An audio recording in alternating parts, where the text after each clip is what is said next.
A service of KIBMradio.com, the Internet's home for an all old-time radio.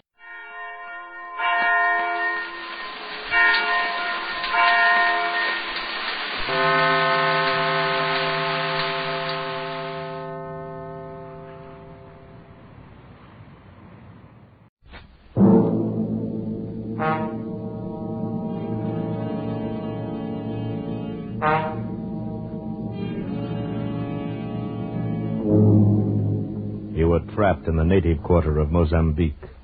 2 dead men at your feet, the police closing in on you. And beside you, a sultry girl who offers you escape.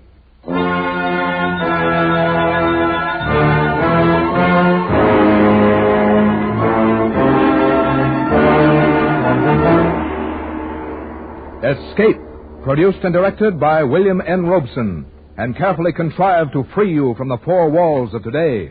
For a half hour of high adventure.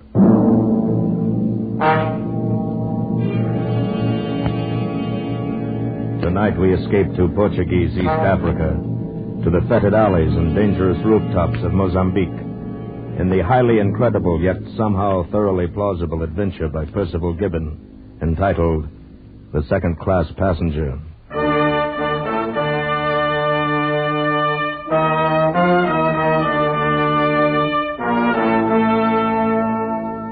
That's me, Ronald A. Dawson, second-class passenger.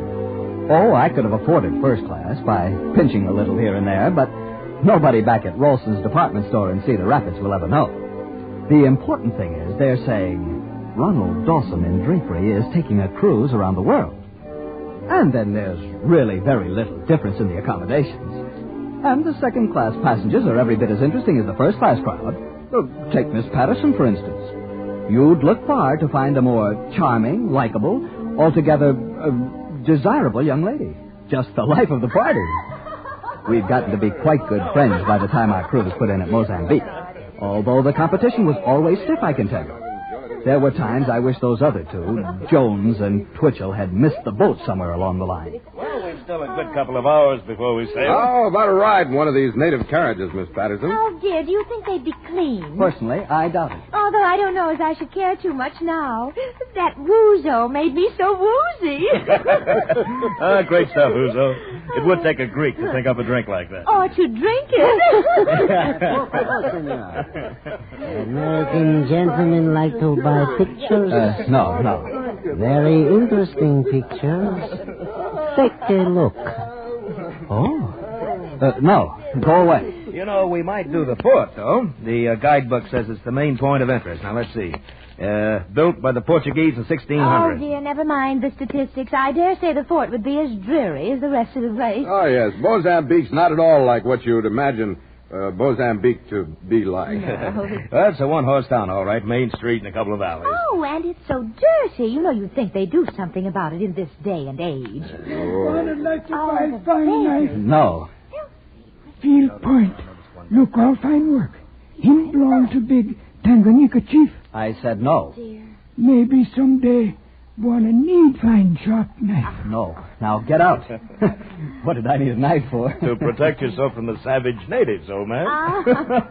All you'd have to do is call a policeman. He isn't doing anything else. You see him? Look at him out in the center of the street directing traffic like he was at the corner of State and Madison. Then the traffic consists of 2 donkeys and an ox cart. Yeah. It will be a relief to get back on board ship and have a nice hot bath. Yes, and real American food instead of that greasy fried octopus we had for lunch at that Greek place. Oh, my, weren't they awful? That's part of the broadening experience of travel. Yes, I suppose so. Like that cute idol that I bought. I can't wait to show that to the girls at the bank. You know, oh, dear, Miss Dawson. Yes, Miss Patterson? Where's my idol? Why, I thought Jones had it, or Twitchell. Oh, not me, old man. Well, you insisted on carrying it for Miss Patterson, don't you remember?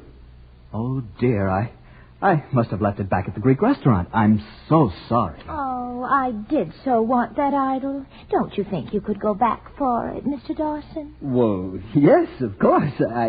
But I wonder if I'll have time before the boat sails. Oh, I'm sure you will if you hurry. Certainly, old man. You got more than an hour yet. You're sure? Oh, yes. The steward told me. Well, then I'll go at once. Oh, that's kind of you, my dear Mr. Dawson. Now, mind you don't miss the boat. Well, I'll try not to.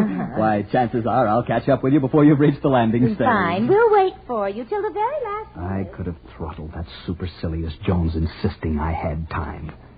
I knew there was time, but I had no desire to run off after a heavy bronze curio and leave Jones and Twitchell alone with Miss Patterson. She was too nice a person, and, they were such dreadful bores. Yes, and I suspected them of being phonies, too. But there was no helping it now, so I made my way back up the main street toward Lazarus' restaurant, where we'd had our indigestible Greek lunch. Somehow, this main street of Mozambique looked different now in the quick African twilight. The little saloons and the sidewalks were filling with men of every nationality and color. Many of them wore knives thrust through the belts of their thin white suits. Knives that looked as sharp as the glances they threw at me. I must confess, I felt a little strange and unwanted. Then, lounging toward me in the crowd, I saw a large woman, clad in a sort of burnous, but her brown face unveiled. She had very wide lips, and they were painted scarlet. And from the corner of her mouth, she dangled a cigarette. Her eyes were heavily mascaraed, and when she looked down at me, terror seized me. I was afraid she would speak to me. I didn't know what I should do or say, but she didn't. Instead, she laughed. And the way the loiterers responded, I was convinced that they were laughing with her at me. I must say I was relieved to reach the entrance of Lazarus' restaurant. Good evening, sir. A little dinner for the gentlemen? No, thank you. As a matter of fact, I just lunched here today. Very good. Excellent meal. Thank you, sir. I left a curio here, probably under the table. Have you found it?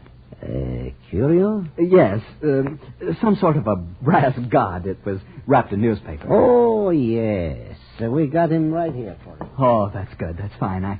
I'm in a hurry to get back to the boat. Yes, you better hurry. Pretty soon she rains. Rain? Why, there's not a cloud in the sky. You see.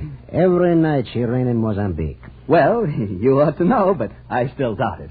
Oh, here. Buy yourself a cigar. Thank you, sir. Thank you. You hurry quick before she rains. Don't worry about me. I'm not made of sugar, you know.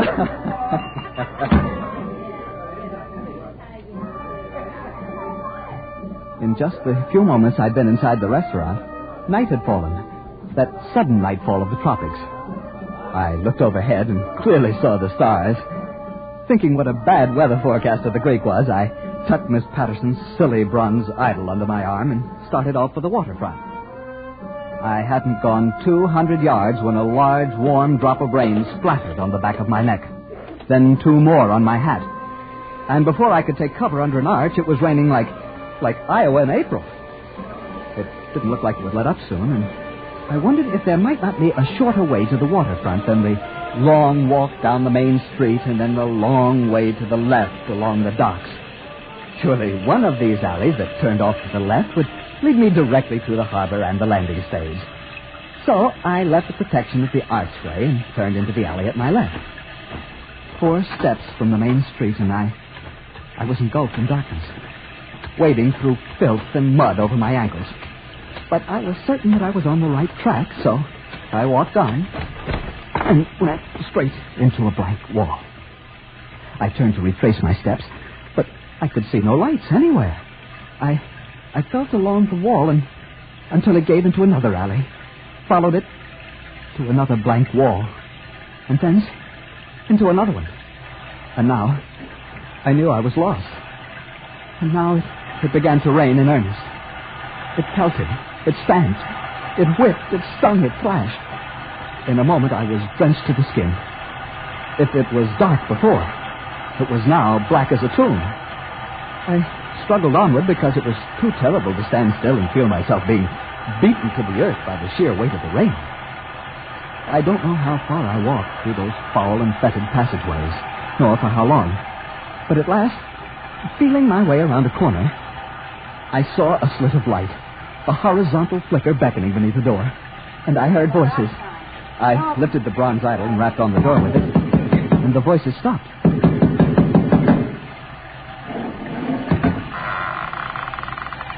What do you want? I've lost my way. I'm wet through, and I don't know where I am. Please let me in. Please, let me in. Of course you may come in. You aren't exactly who we expected, but come in. Come in. I walked into a room that was unfurnished, save for a littered table and some chairs, and a gaudy picture of the Virgin that hung on the wall. On each side of it was a sconce, in which a slovenly candle guttered. A woman was perched on the corner of the table, a heavy shawl over her head. Under it, the dark face, propped in the fork of her hand, glowed sullenly, and her bare white arm was like a menacing thing. In a chair near her, a grossly fat man was huddled, scowling heavily under thick, fair brows, while the other man, he who had opened the door, stood smiling. The woman laughed softly and pointed to the image dangling in my hand. What is that? I beg your pardon? That parcel you are carrying. Parcel? Oh, it's a curio, an idol of some sort. A friend of mine left it at the restaurant. And you? You're a tourist from the cruise boat? Yes, that's right. How did you know? What are you doing here so late and so wet? The boat sails soon. I know. I was trying to take a shortcut to the landing stage. I got lost somehow. I came ashore with some friends from second class. I left them to come back and fetch this idol, and here I am. Give the young man a chair, Egon. Oh, thank you very much. But I must go on as soon as the rain stops. If you can direct me... It will not stop for a while yet. You may as well wait here. Yes. We may be able to provide some entertainment for our second-class tourist. As soon as your friends arrive, my dear. Friends? The police are not my friends. You led them to us? Would you walk about with your knives forever while I take all the risks? Risks? Huh.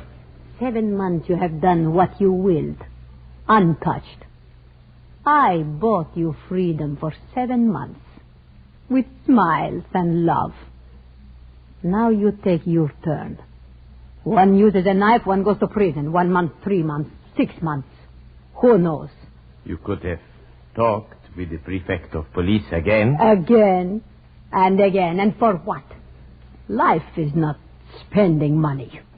One pays for living, my friend, with work. Sometimes with jail. I have paid. Now is your turn. You could have helped us once more. Only once more and we could have been out of the sewer and down the coast to Lorenzo Marx or Cape Town. Why didn't you? Why didn't you help us once more? Yes, why? Always you say once more, once more. Now there is no more. You are a sheep pig, a defiled and debauched. I beg your pardon, sir. What? That's no way to speak to a lady. What? I'm serious. I don't like to hear such language used to a lady. I must ask you to apologize. What the devil have you got to do with this? You just came in out of the rain from the second class. Please. Don't fight with him. There's trouble enough already. But what the devil right has he got to come in here and tell me? Yesterday you stabbed the Egyptian. What of it? Don't stab this one. You want the police to find you here with a corpse? A corpse? What does it matter how the police find us? We wait for them because we have no choice. You put them on us. We should do away with you. Why do you lie? Even to yourself. Why must you hide your own blame behind my skirts? Great Mother of Heaven, you are neither man nor beast. You are... Don't go on. Don't you dare say it. Dare. You are just a Salmak. No one says that to me and leave. He's got a knife. Salmak. I'll tell No, you don't. Stand back or I'll brain you with this idol. You'll do what? You think I carry only a knife? Pig! Dog, I waited for this! He forgot. I carry a knife. Oh. Look what I did to him with this bronze idol. Horrible. It makes a good weapon, your idol. It was a grand blow. A king's blow. You cannot help him now. I've killed a man with this little curio. And you've killed another with your knife. 2 men murdered. Oh, I must get back to the ship. You must come with me. To the ship? Oh, la la. You think I'd be welcome in the second class? Well, I don't know. We must go somewhere. The police will be here any minute. The police? Yes. Come. It's not raining so hard now. The police. Oh. They have come for those 2. They will be on both sides of us. Here, hold my hand. Yes. Stand perfectly still. I will tell you when it's safe to move. Now.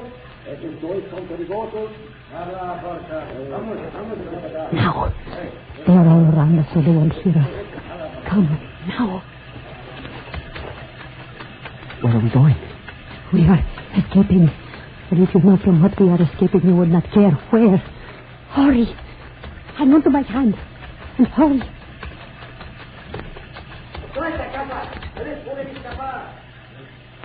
They have found the bodies. Now they are after us. What will we do? There is a door nearby. We must find it. Or feel along the wall. Here. Father. Father. It must be here. Yes, here it is. Push it in. It won't budge. It's bolted from inside. You must push it in. It's the only way. Here. Hold the side of it. I have it. Now. Not yet. Hit it again. It's giving. Once more. Good. My friend, my great, strong friend. Up the stairs now. Quickly. Where are we going now? To the roof. Wait. Huh? The rain has stopped. Yes. The stars are coming out. There is your ship out in the harbor. I must get to it. Listen. You hear them? We are not safe yet. Over the wall to the next roof. Hurry.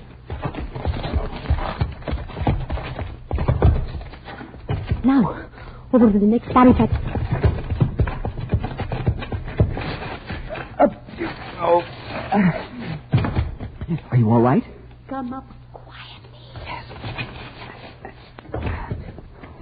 What's that down there? A tent? Yes. People are asleep. You must walk like a rat. Who are they? Who knows? If they see us, they will think you have come after the women. Oh, but we could say... There would be nothing to say. Shh. Someone's crawling out of the tent. A man. With a sheet wrapped around him.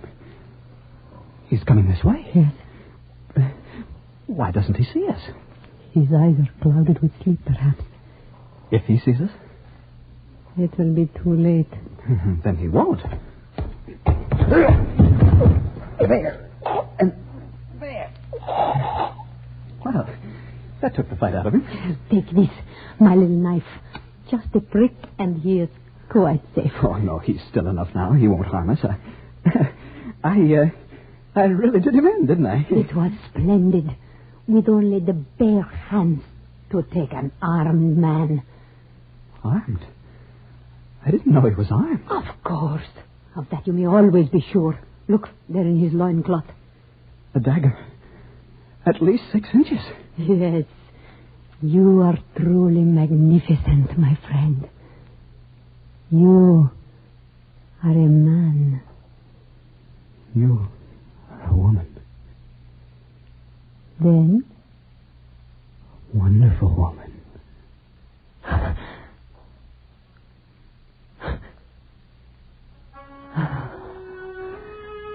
I was wondering when you would kiss me.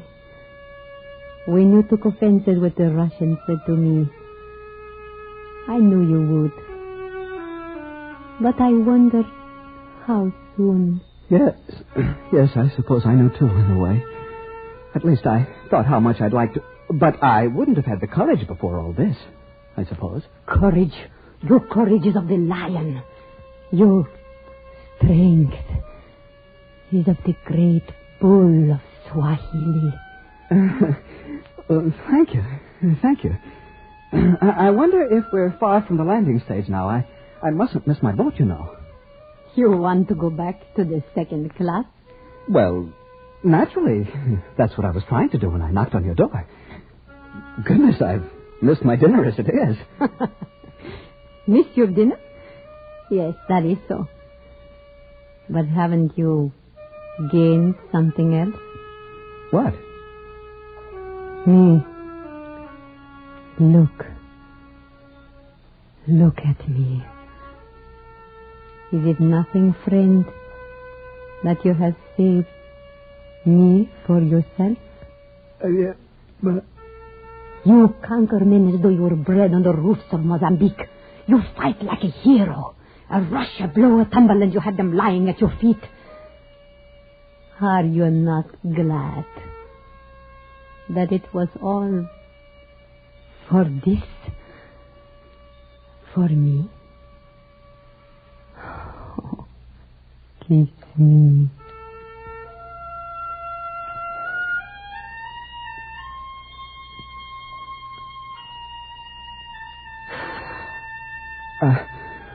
I'd fight. I'd fight for you as long as there was anyone to fight. You would. I know you would.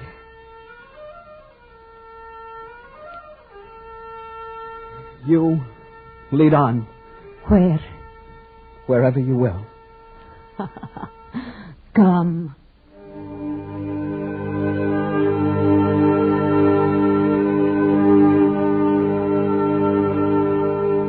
Of course, I don't expect you to believe this. Looking back, I'm still unsure it really happened to me. It's as though I dreamed it. Well, I don't know how many routes we crossed after that. A dozen, perhaps. Maybe 20. It was mad, I know, but I must have surrendered completely to the wild spirit of the African coast. I didn't seem to see the great ship lying out in the harbor, her lights blinking with the comforts of civilization. All my senses were focused on this slim, breathtaking figure leading me across the rooftops to a shadowy destination in which only one thing was certain. She would be there. I suppose in that moment, armed only with the bloody bronze idol, I was invincible.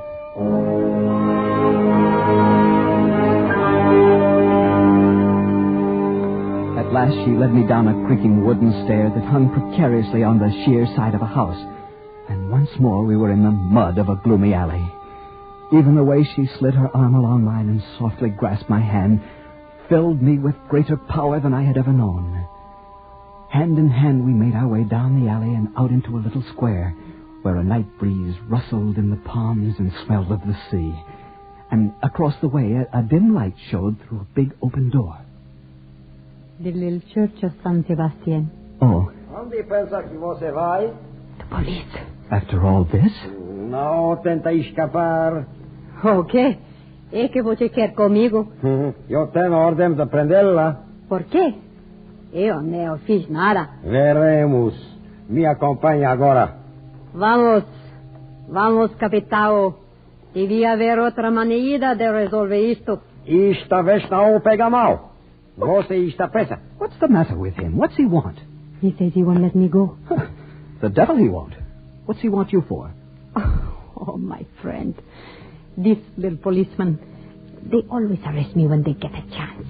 It is tiresome. Está bem, deixe de conversar e me acompanhe. Listen, copper. Scram, see? Take it on the lam. Take a powder. Caia-se, do contrário será preso também. I said scram. Run! Run before I can get to his feet. No, not that way. Into the church. The sanctuary.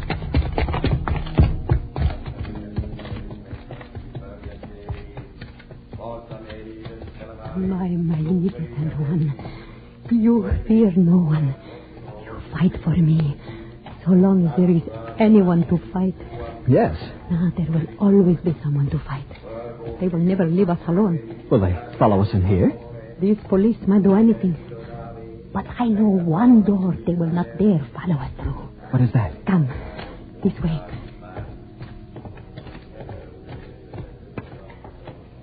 Here. This door. First, I must wrap my skirts close. Now, come cleanly through the middle. Please do not rub the walls as you come.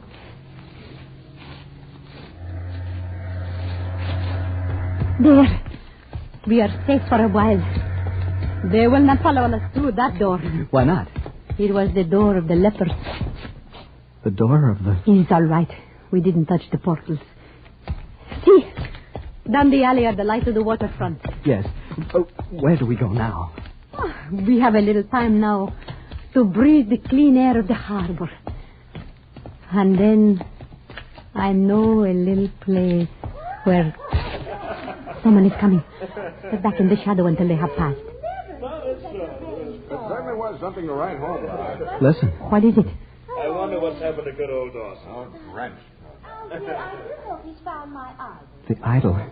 I must return the idol. No, don't. My friend, this is the greatest danger of all. Goodbye. Don't go. Magnificent one. Don't go. I must. Goodbye. Hello there. Here's Mr. Dawson. Got here before you, it appears. Yes. Did you find the idol? Yes, but for a moment there, I was afraid I should miss the boat. Oh, I say, old man, you're a bit disheveled. Yes, I got caught in the rain. And my idol. Oh, Mr. Dawson, you've got it all dirty. Yes, it is a bit must. I dropped it once or twice, I fear. Well, I think that was clumsy of you. Oh, nothing. A little soap and water won't put to rights, I dare say. Well, maybe. Well, we'd better hurry along. I'd hate to have to spend any more time in this dreadful place. Oh, so should I. Yes. There's the whistle. Now, that's the last warning, no doubt. But come on, everybody. That's coming. Oh, Dawson, don't stand there mooning. We'll miss the boat. Yes. Yes, in just a moment. Say, is there someone standing there in the shadow of the alley? I'm not sure. I thought for a moment... That's funny, I could have sworn I saw you wave goodbye to someone. Perhaps I did. Goodbye to Mozambique, to adventure and romance. Oh, that's good. That's very good. Adventure, romance, in this pest hole? Twitchell, what would you say if I told you I had just killed a man, fled over the rooftops of the city, made love to a beautiful woman, fought the police, escaped through the leper's gate... Oh, great heavens, Dawson. I'd say you had the wildest imagination I'd ever heard of. Nothing like that ever happens to a second-class passenger. No, I suppose you're right. Nothing like that ever happens to a second-class passenger. Except in dreams. Come on, Twitchell.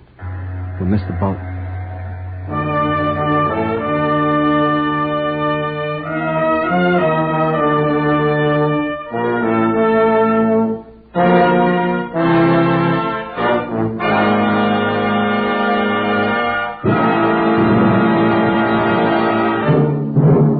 Escape, produced and directed by William N. Robeson, has tonight brought you The Second Class Passenger by Percival Gibbon, adapted for radio by Mr. Robeson, with Harry Bartell as Dawson, Jeanette Nolan as the woman, and Kathy Lewis as Miss Patterson. Original music conceived and conducted by Cy Fure. Next week... You are isolated on a remote plantation in the crawling Amazon jungle, and an immense army of ravenous ants is closing in on you, swarming in to eat you alive. A deadly black army from which there is no escape. Next week, we escape with Carl Stevenson's terrifying story, Leiningen versus the Ants. Good night, then, until this same time next week, when again we offer you Escape. This is CBS, the Columbia Broadcasting System.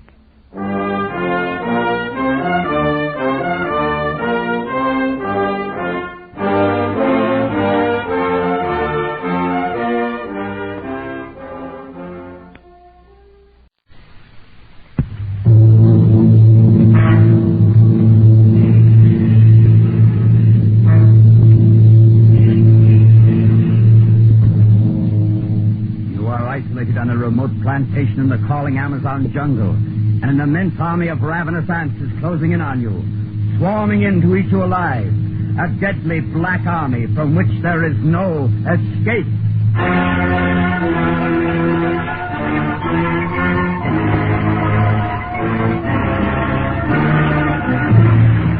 We offer you Escape, designed to free you from the four walls of today for a half hour of high adventure. Tonight, we escape to the Amazon jungle and to a creeping, crawling terror, as Carl Stevenson told it in his famous story, Leiningen versus the Ants.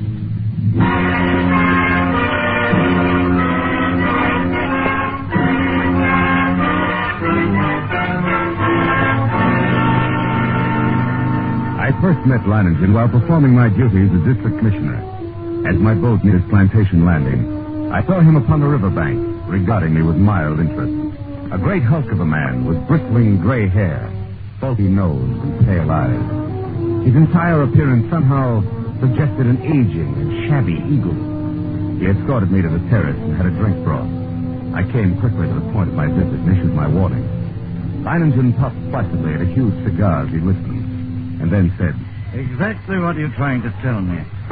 I'm trying to tell you that unless they alter their course, and there's no reason why they should, they'll reach your plantation in 2 days at the latest. Well, Commissioner, it was decent of you peddling all this way just to give me the tip. But Tip? You're pulling my leg, of course, when you say I've got to get out. Now, look, I assure you, I'm not... Commissioner, even a herd of crocodiles couldn't drive me from this plantation of mine. Oh, you don't understand.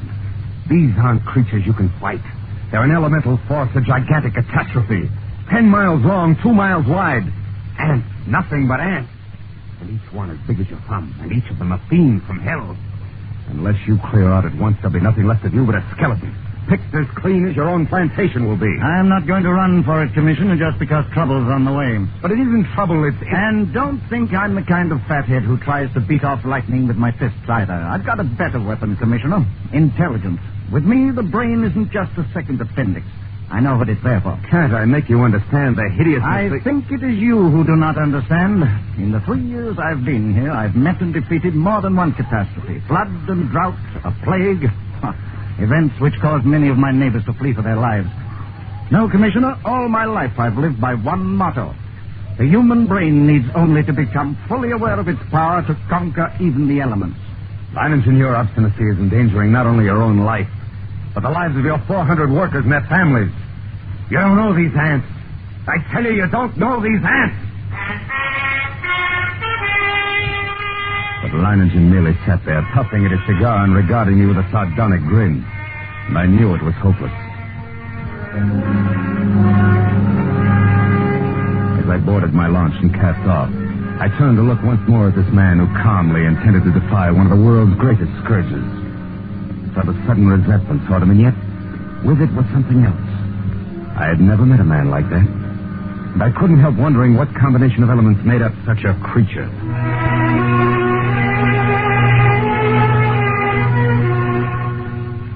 I stood on the bank of the river watching the commissioner's launch until it rounded a bend and was lost to sight. There was a strange look in the commissioner's eyes as he stood on deck staring back at me. Clearly, he thought me, at the very least, unreasonable. Well, he wouldn't have been the first to think so. But I, Leiningen, knew my own powers. I was sure of myself. I knew that intelligence directed right always makes man the master of his fate. That night I called my Indian workers together in front of the plantation house. I saw their faces go ashen with terror as I told them the ants were coming. Watched them as they milled around, muttering. I said nothing more to them. Finally, one of the men stepped forward. Blas, the foreman. Patron, we have worked hard here for these 3 years, all of us.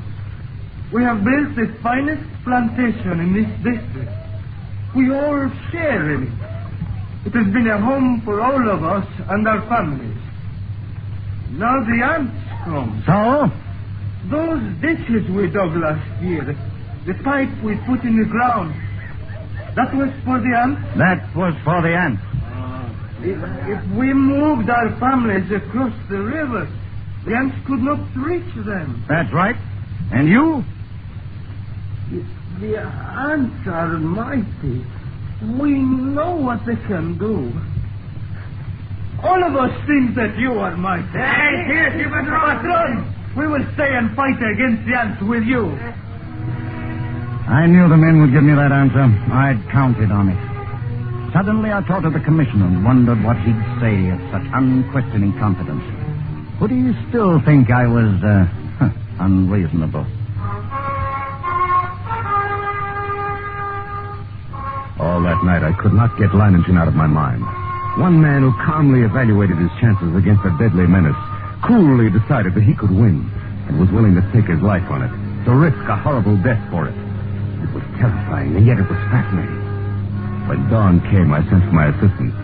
Together we went to the huge map of the district which hung from a wall of my office. The last reported position of the ants came in last night. They were, here. About 70 miles above this fork in the river. Traveling southeast? Yes, sir. Directly toward Leiningen. Toward whom, sir? Oh, that plantation at the bend in the river. Belongs to a man named Leiningen. Oh. When would you say the ants will reach there?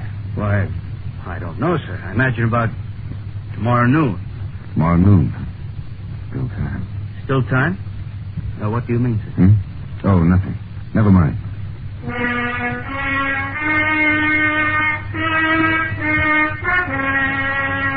What did I mean?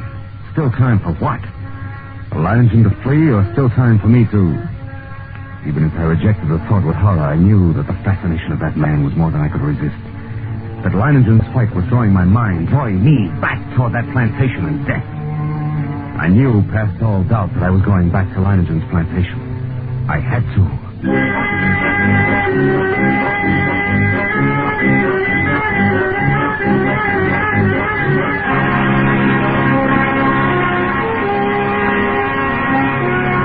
It was 10 o'clock in the morning when I rounded the bend and saw Leiningen's plantation before me.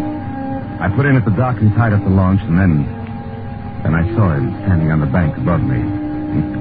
Arms folded, stubby cigar in his mouth, and that same sardonic grin on his face.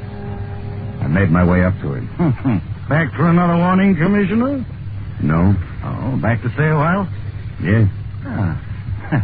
You don't seem very surprised. I'm not. You expected me? I knew you'd be back. Come along, we'll get some horses. You'll want to ride around the plantation and take a look at the defenses I've rigged up. Yes. I want to see the defenses. And the ants. We'll be getting a glimpse of them before long, I should think. Yes, and the ants. Come along, then.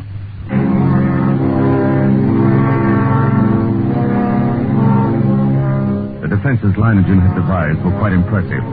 Surrounding three sides of the plantation like a huge horseshoe with a ditch 12 feet wide.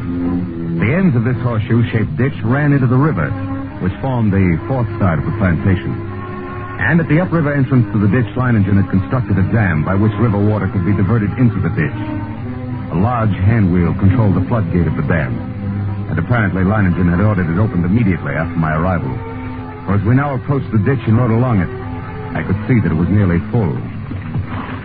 Well, how do you like my first line of defense, Commissioner? Well, it's reassuring, like a moat around a castle. Unless the ants know how to build rafts, they won't reach the plantation. But this is only the outermost. There's a better one than this. Come along. We'll go up to the high ground where the buildings are. We can get a view from there. Leiningen, huh? I didn't see any women or children around the plantation, or any animals. That's right. Move them across the river. Oh, and you think there is danger? Oh, not because of danger, Commissioner. A matter of efficiency. Efficiency? Cuts down the efficiency of the men if they're worried about their families. Critical situations only become crises when oxen or women get excited. I might have known. Huh? Nothing. Here we are. See the ditch? Much smaller than the other. You've noticed how all the buildings are on this piece of high ground. This inner ditch surrounds them, and it's lined with concrete. But even filled with water, this is no barrier. It's not big enough. Why, if the ants get this far, they'll get no farther. This ditch wasn't built for water, Commissioner. See the pipes leading into it? See those storage tanks on the hill? Petrol. We can throw up a wall of flame. Care to bet they won't like that? Leiningen, look! Over at the edge of the jungle, all those animals. Running like the wind. Everything from jaguars to monkeys. Good heavens.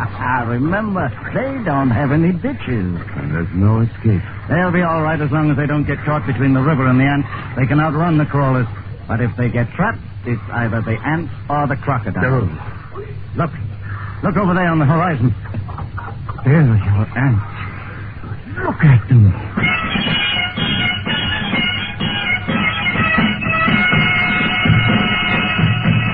It was a sight I'll never forget. Over the range of hills, as far as I could see, crept a darkening hem, ever longer and broader, until the shadows spread across the entire slope and then downward, uncannily swift. And all the green herbage on the entire slope was being mown as by a giant sickle, leaving only the vast moving shadow extending, deepening, and always moving nearer. Oh, they're a hideous lot. Leiningen, we can't last against that. Look at them. Why, they could fill your ditches with their corpses and still have enough to destroy every one of us. We've got to run. Well, No, they haven't reached us yet, and they never will.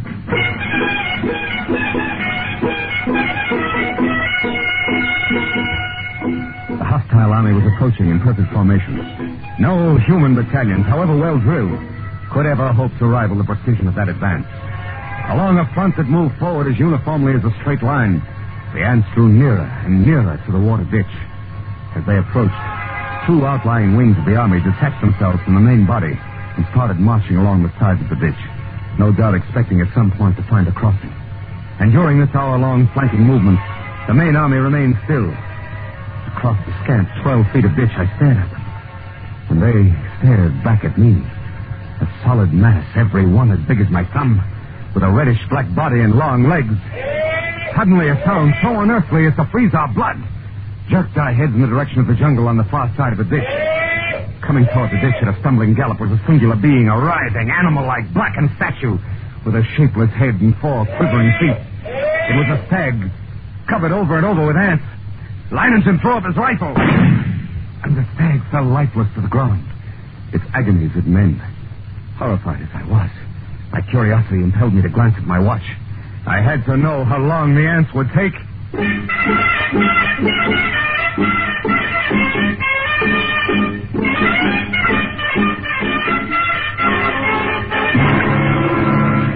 After 6 minutes, only the white, polished bones of the stag remained.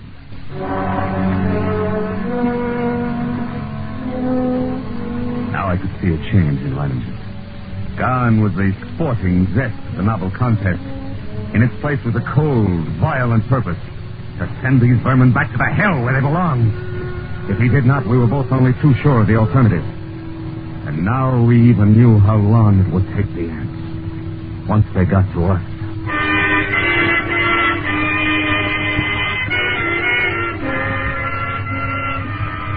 Around 4 in the afternoon, the ant scouts, having found no crossing, there was a stirring among the main army.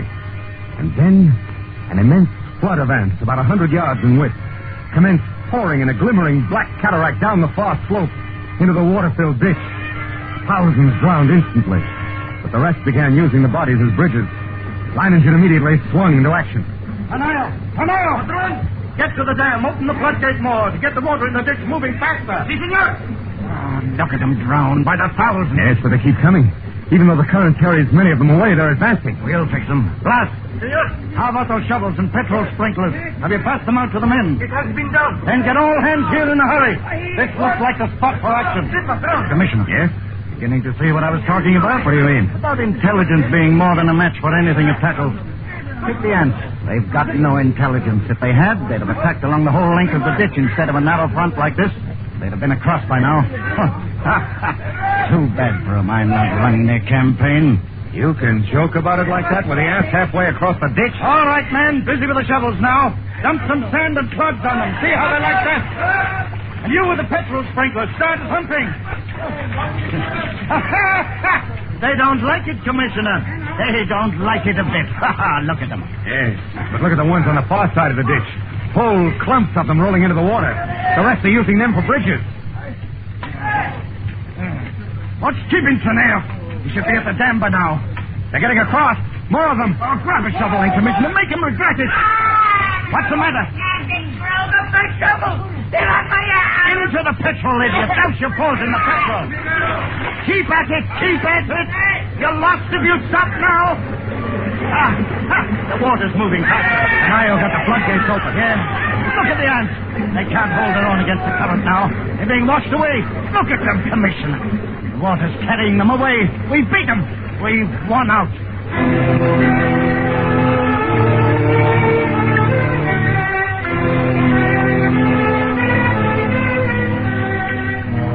It was true. Leiningen had won the opening round. The floodgates were left open to forestall any night crossing. When dawn came, the dark blanket was still there, motionless across the ditch. Then we noticed the feverish activity on the other side of the plantation. Here, a grove of tamarind trees lined the far end of the ditch, and every tree swarmed with the crawling insects. But instead of eating the leaves, they were merely gnawing through the stems, so that a thick green shower fell steadily to the ground. Lass, have all the petrol pumps brought? Get everyone over here except the lookouts on the other side, then pass out the shovels. Si, senor. Looks like I underestimated them when I said they didn't have intelligence. What do you mean? I said if they wanted to get across, they'd have to have rafts. And that's just what they've got. Those leaves are their rafts.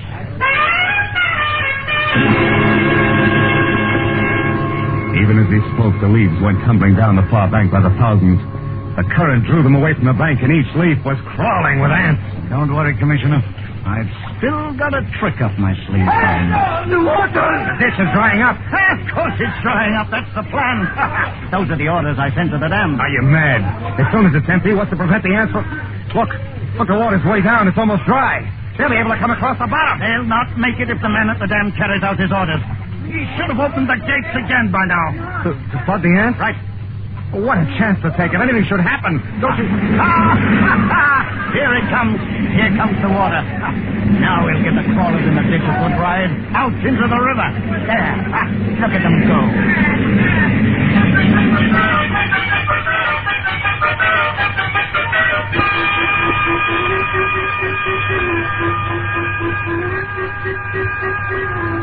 Leiningen's tactics were successful. At first. The violent flow of water at the original depth raced through the ditch, overwhelming leaves and ants and sweeping them along. 3 times the ditch was empty. 3 times the ants raced across its bottom. And 3 times the rushing water, arriving just in time, carried them away. But the 4th time, the level dropped nearly to the bottom of the ditch. We waited in vain for the rushing waters, and then... Senor! What's the matter? What's going on at the dam? The ants, senor. Just as the man at the dam lowered the water almost to the bottom, the ants attacked. Before he could open the floodgates, he was almost surrounded. He ran. The ants kept coming. They are across the ditch, senor. Leiningen stood, motionless, absorbing the news of his defeat without a word. Then, simply, he raised his pistol and fired 3 shots into the air. The clear range signaled for all men to retreat, instantly to the second line of defense. The concrete ditch was more than a mile from the point of invasion. Soon after we arrived there, the natives commenced straggling in, silently. Leiningen waited until all of them had gathered. Then he spoke to them. Well, lads, we won the first round and lost the second. But we'll smash the crawlers yet. Anyone who thinks otherwise can draw his pay and push off. There are rafts enough on the river and plenty of time still to reach them. I say, You stay then? Good. Thank you, lads. And you, Commissioner? I can't persuade you to give up the fight, huh? You cannot. Then I stay, too. I knew you would. Senor, a few of the ants have reached the ditch. They're trying to get across? No. I didn't think they would. There's plenty of food over there for them. My fields, my orchards, my work of 3 years. Ought to last them until morning, anyway.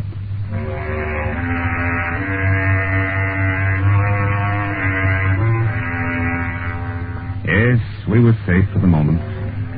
But the next morning, the black swarm was solid around us. Their shock troops were hard at work.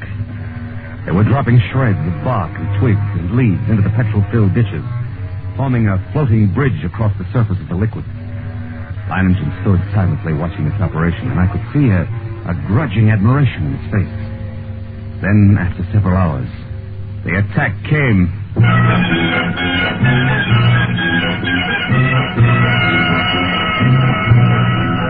Down the ditch they poured, millions of them, and across the bridge of twigs, rapidly approached the inner side. Leiningen sat motionless, watching them. Leiningen, for the love of God, don't sit there like a statue. They'll be on us in a moment. Let them fill the ditch first. Now, all right. Everyone back from the ditch. Blas, hand me the torch. Now we'll see how our friends like a little heat around them.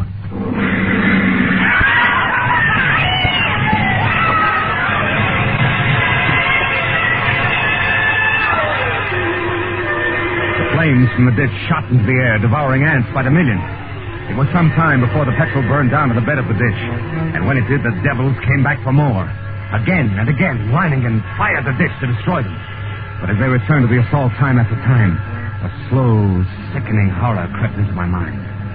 I looked quickly at Leiningen and then the petrol tanks.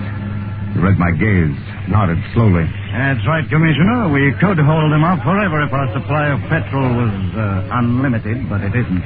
We've only got enough to fill the ditch once more. Leiningen, isn't there a way? Any way at all? Ah, there must be. Yes, there must be a way. Yes. Yes, yes! What is it? We'll flood the whole plantation. Flood? But how? The river's higher than any point except this high ground we're on now. If the river was dammed all the way, it would overflow that stone breakwater and flood the whole plantation. We've got to close the floodgate at the dam. That'll do it. You're mad. The dam is more than a mile away. A mile of ants. It's impossible. You'll never get there, let alone get back. That's where you're wrong, Commissioner. I'll get there and I'll get back. Ha! Ha! Take care of things while I'm gone, eh?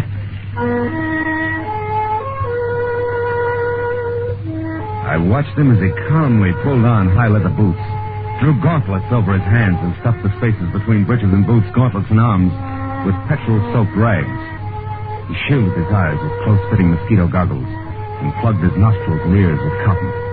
Then the natives drenched his clothes with petrol. Blas, who acted as doctor to the men, smeared a salve over him. And finally, Leiningen was ready. And he stood surveying the course he must take to the dam. I sensed a sudden calm.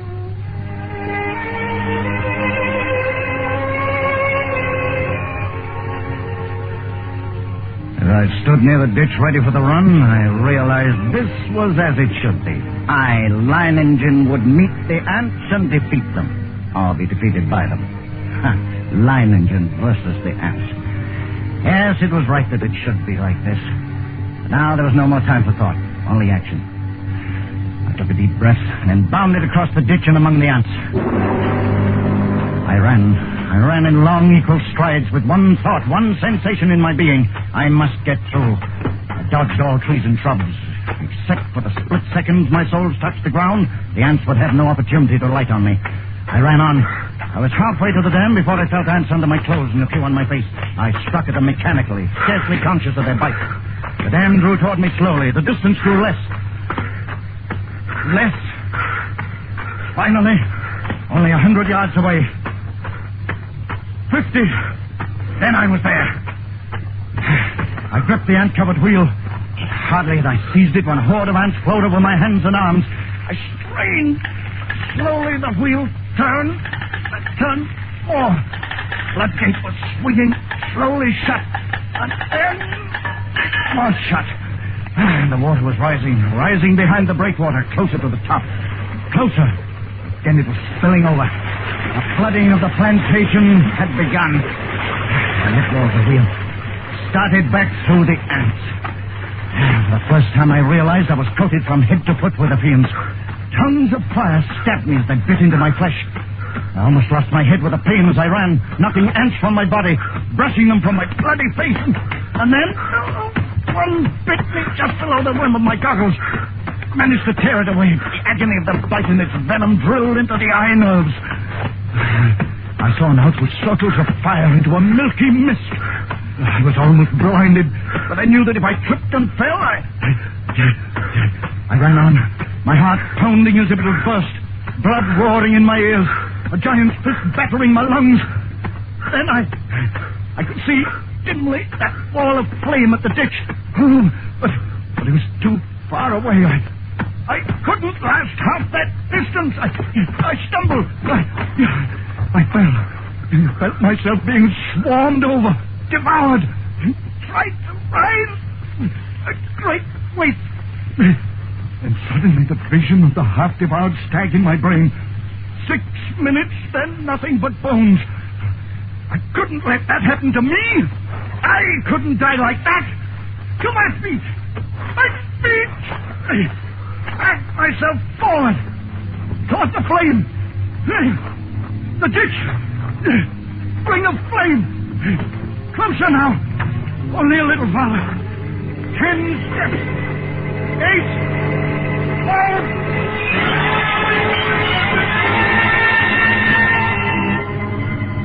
It seemed we had waited for hours, when all at once, through the blazing ring around us, an apparition hurtled and fell full length on the ground. It was Leiningen, alive with ants, unconscious with glazing eyes and lacerated face. We rushed to him, stripped off his clothes, and tore at the ants that covered him. His body seemed almost one open wound. In one place, I could see a white bone.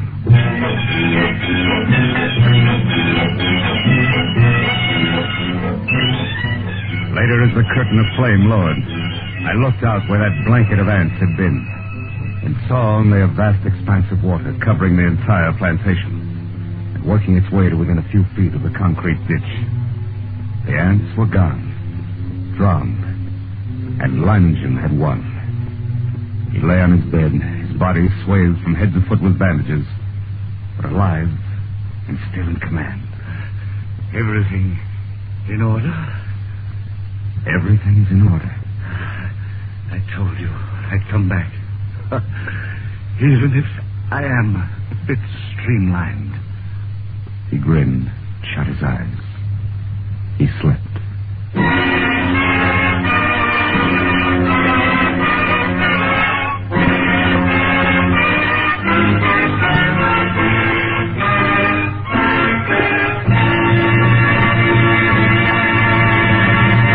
Escape was directed this week by Richard Sandville, and tonight brought you Leiningen versus the Ants by Carl Stevenson, adapted for radio by Robert Wright, with Tudor Owen as Leiningen and Gerald Moore as the Commissioner. Music conducted by Wilbur Hatch.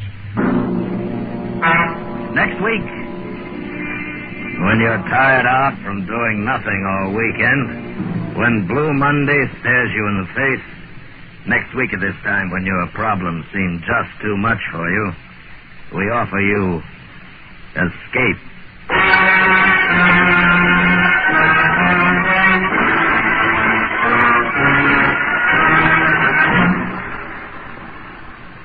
Next week, we bring you another exciting story by one of the world's great authors.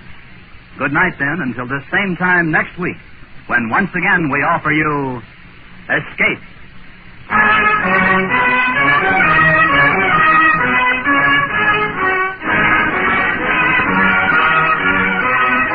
This is CBS, the Columbia Broadcasting System.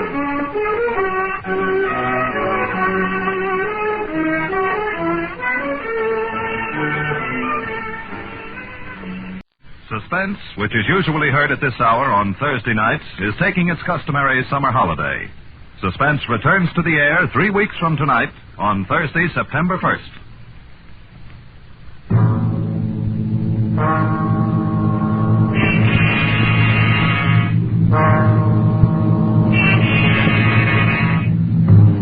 You are with 3 men on a jungle plantation on the rubber coast of Borneo. You know that one of the men is a desperate criminal whom you've come to arrest, but you don't know which one. You have to find him before he can save himself by killing you.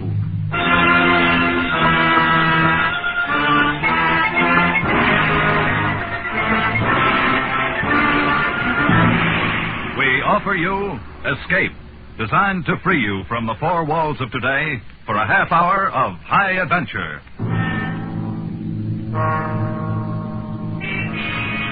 Tonight, we escape to a Borneo jungle in a tantalizing search for a murderer, as L.G. Blockman told it in his famous story, Red Wine.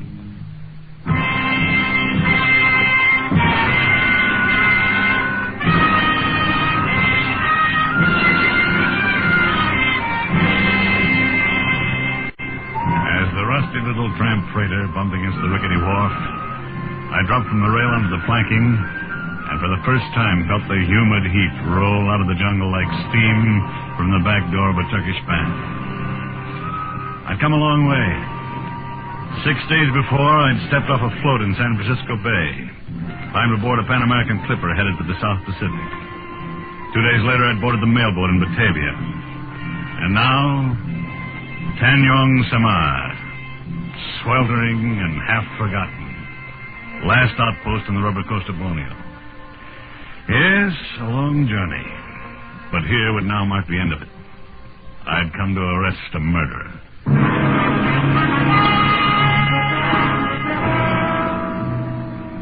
I crossed the beach and walked up a path of crushed shells leading to a low bungalow at the edge of the jungle.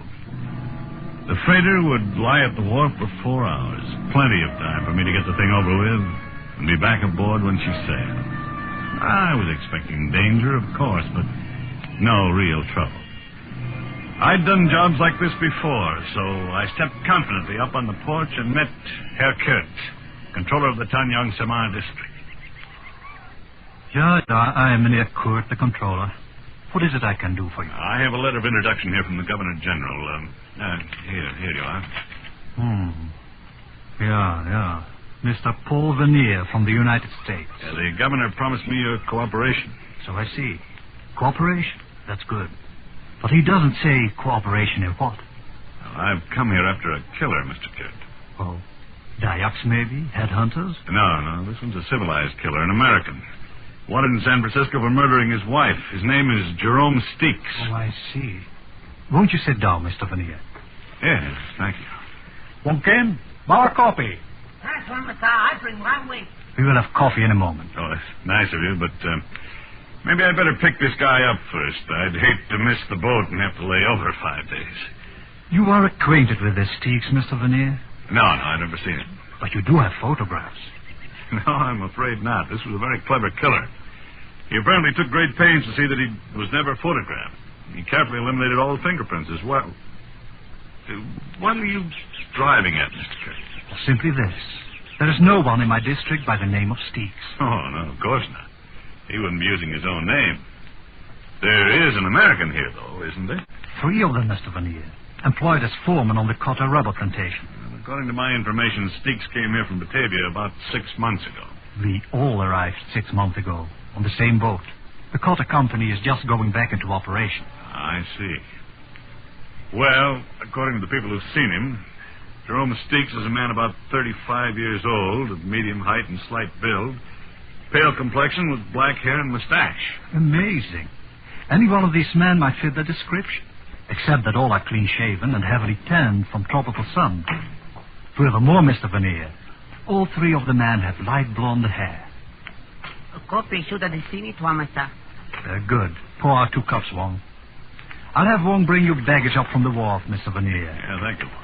It appears your business may take a little longer than 4 hours. I'm certain of the information I got in Batavia. I know the man's here. Then the problem resolves itself into a matter of identification.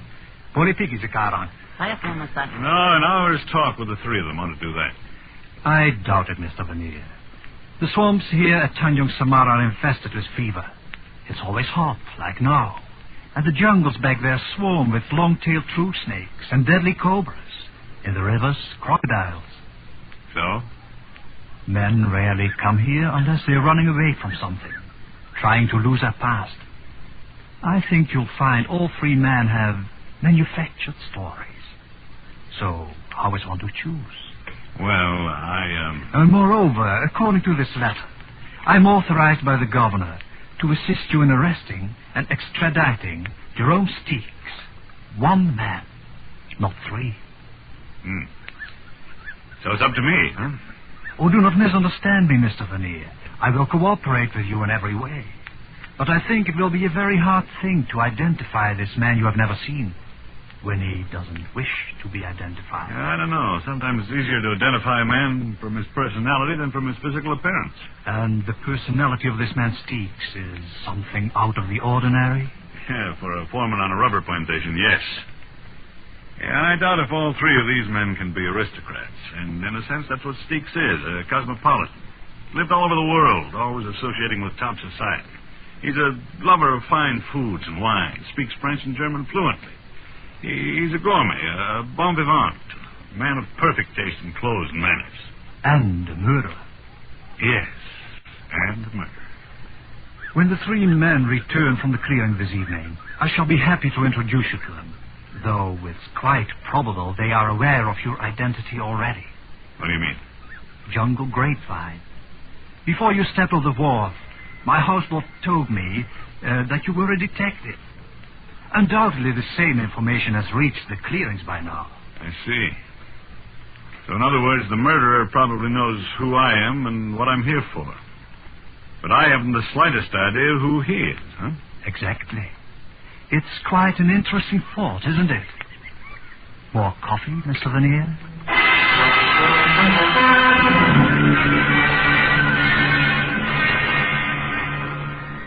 Mr. Vernier, I would like you to meet Mr. Durand. Hi, Mr. Vernier. And this is Mr. Wilmerding. Pleasure, Mr. Vernier. I'll save you the trouble, Kurt. My name's Prale. Glad to meet you. Same here, Mr. Prale. You might as well drop that mister. We don't use it much around here. I'm Prale, that's Duran, and Wilmerding, and you're Vernier, if it's all the same to you. Sure, Prale. Why not? Now, if you gentlemen will excuse me, I have a number of things to do. Bring Mr. Vernier to my bungalow for dinner. We'll celebrate having a guest at Tanjong Samar. Oh, sure. I'll see you. Well, Herr Kurt tells me all three of you are Americans. Well, I don't know whether I'm still one or not. Haven't been to the States in 7 years. 7 years, huh? Then you're an old-timer here, Durand. Oh, not here, Australia. No, don't let Durand get started, Vernier. He'll spend 2 hours telling you how he lost his shirt trying to raise sheep down under. Well, if I had either money or sense, I wouldn't have come to this stinking home. Oh, I wouldn't say you fellows had it too rough. I've been noticing those empty bottles there in the shop. What do you mean, Vernier? Well, here, Piper Heidsieck, 1936. That's good champagne. You boys are living like gourmets. Connoisseurs. Oh, you're overrating us, Vernier. Those empty bottles were already here when we came. Just never got around to throwing them out. Prale here's the only connoisseur in the bunch. He can tell you anything you want to know about wine. Yeah, or about anything. Oh, dry up. Just because a guy happens to know a little more than somebody else is no reason to keep riding him all the time. I wish you knew some way to make ice. I'm getting plenty fed up with warm beer day in, day out. Yes, that would get pretty tiresome. I think I'd switch to Chambertin or Chablis or something. Come again? Well, Wilmerding, I didn't necessarily mean those in particular, but there are quite a number of wines that are even better warm than they are chilled. You're in the wrong place, chum. We wouldn't know what to do with them if we had them. This is strictly a beer and gin crowd. There'd be no kick on that if we had some ice to go with it. Oh, what I wouldn't give for a cold, frosty... Oh, relax, Wilmerding. You make me thirsty. Oh. What do you say to some music, huh? Oh, music? Does one of you play some instrument? Sure, Prale. He's terrific on that phonograph over there in the corner. Only trouble is he thinks 3 o'clock in the morning is the greatest song ever written. Well, I can see that leading to quite an argument, Durand, particularly if you're a lover of the classics. Oh, no. I don't go for that long hair stuff. But I would like to hear a fast number once in a while. It's less than 10 years old. Yeah, you ought to see this collection Prale dragged up here from Batavia. Strictly from the gay 90s. Prale, you don't by any chance have a number called Il y a un meurtrier dans sa maison? What's that, some Italian opera? No, it's French, approximately. Well, come on, Prale. Translate it for us. You claim to be an expert on the French language. Well, it's worded kind of funny. It's like poetry. Oh, sure. That last word, though, that maison, that means house. I know that. That's too bad. I thought maybe Jerome Steeks might translate it. Huh? It refers to him, of course. Steeks? What are you talking about?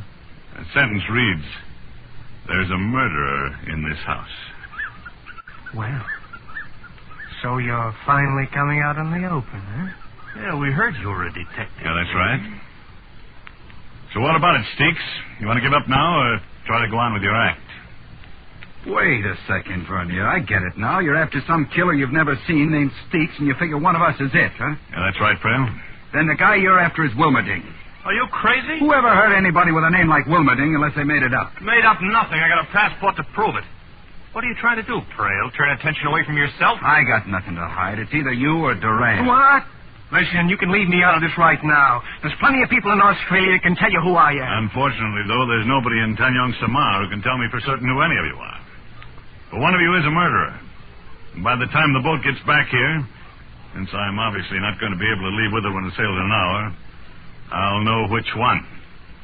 Now, either I'm going to take Jerome Steeks back to San Francisco with me, or I'm going to kill him trying to. You can count on it. Well, what do you say we go on over to Kurt's bungalow and have dinner?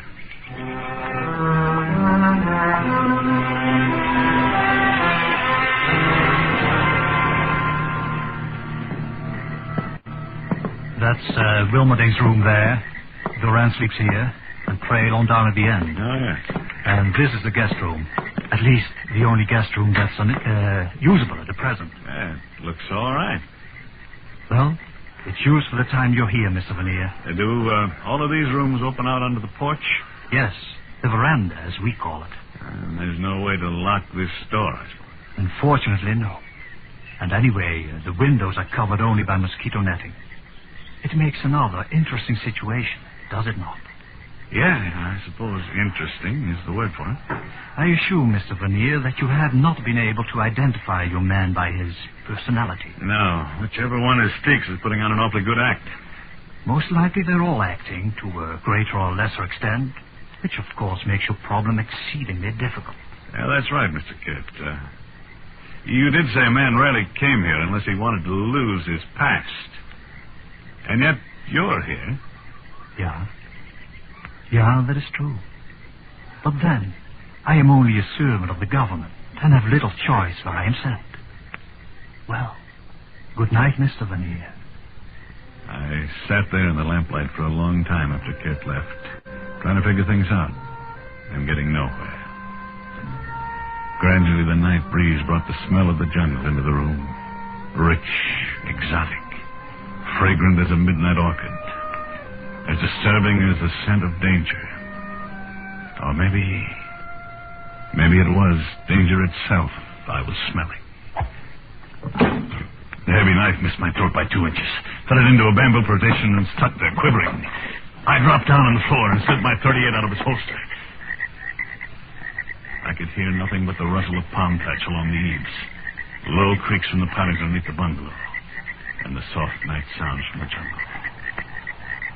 Finally, I slipped my shoes off, pulled the knife out of the wall and dropped it in my pocket. Moved to the door and stepped quietly out into the veranda. It was empty. Across the railing, the fringe of undergrowth was dappled in silver moonlight, and nothing moved. I paused quickly at the 3 doors, and from each heard the sound of snoring. One of the men was faking, but which one? I'd reached the end of the porch when my eye caught a slight movement in the banana clump a few yards from the steps. Someone was hiding there. I moved swiftly, holding the gun ready, and came within a few feet before I could make out a shape in red and white sarong. And shape was right, complete with dark, tumbled curls and a flower behind one ear. It was a girl. Please, Tuan, the gun. You're going to shoot me? No. Relax, honey. I was looking for somebody else. And now you have found Nilana, so you are disappointed? Pleasantly surprised. Pleasantly surprised. Nilana, huh? In your language, it means flower of love. Yes. Perfect fit. Are you, blooming out here all alone? I do not understand, Tuan. I mean, did you see anybody moving around up there on the veranda a while ago? Only you, Tuan. I became frightened and ran to hide. Frightened? Why? I should not be here. At night, I mean.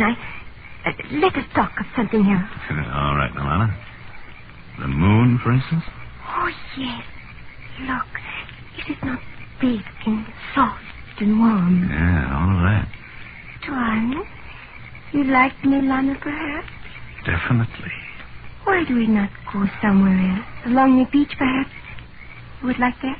Well, I'm afraid Mr. Veneer is too serious-minded for such things, Nilana. Veneer! Well, Mr. Kent, join us, won't you? Thank you. Nilana, go to the bungalow at once. Yes, Veneer, I go immediately. She has no business being out alone at night. But, Mr. Veneer, is something wrong with your room? Is it not comfortable? It was, until this flew in through the window. A knife? Yeah, a throwing knife.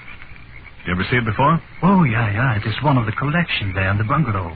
The 3 Americans throw them at targets every evening and wager on the results. I believe Mr. Durant taught the other 2. What about you, Mr. Kent? Do you ever bet with them? It would be too easy. Watch. Yeah. I learned to throw a knife in Java many years ago. And, Nilana, I suppose she's an expert at it, too. Nilana knows nothing of knives. Her greatest accomplishment is that of making friends too easily. I see. Just who is she, anyway? She live here? Yeah, she lives here. She is my wife. Wife? Exactly. My wife. Good night, Mr. Vanille. I stood there in the moonlight and watched him walk toward his bungalow. My simple task was fast becoming involved. When I finally turned in that night, I undressed in the dark, pushed the bed up to block the door, and propped a chair against the windowsill, and lay down on the floor. I kept trying to fit some theory together to account for the things that had happened. When I drifted off to sleep, I was no nearer any answer than before.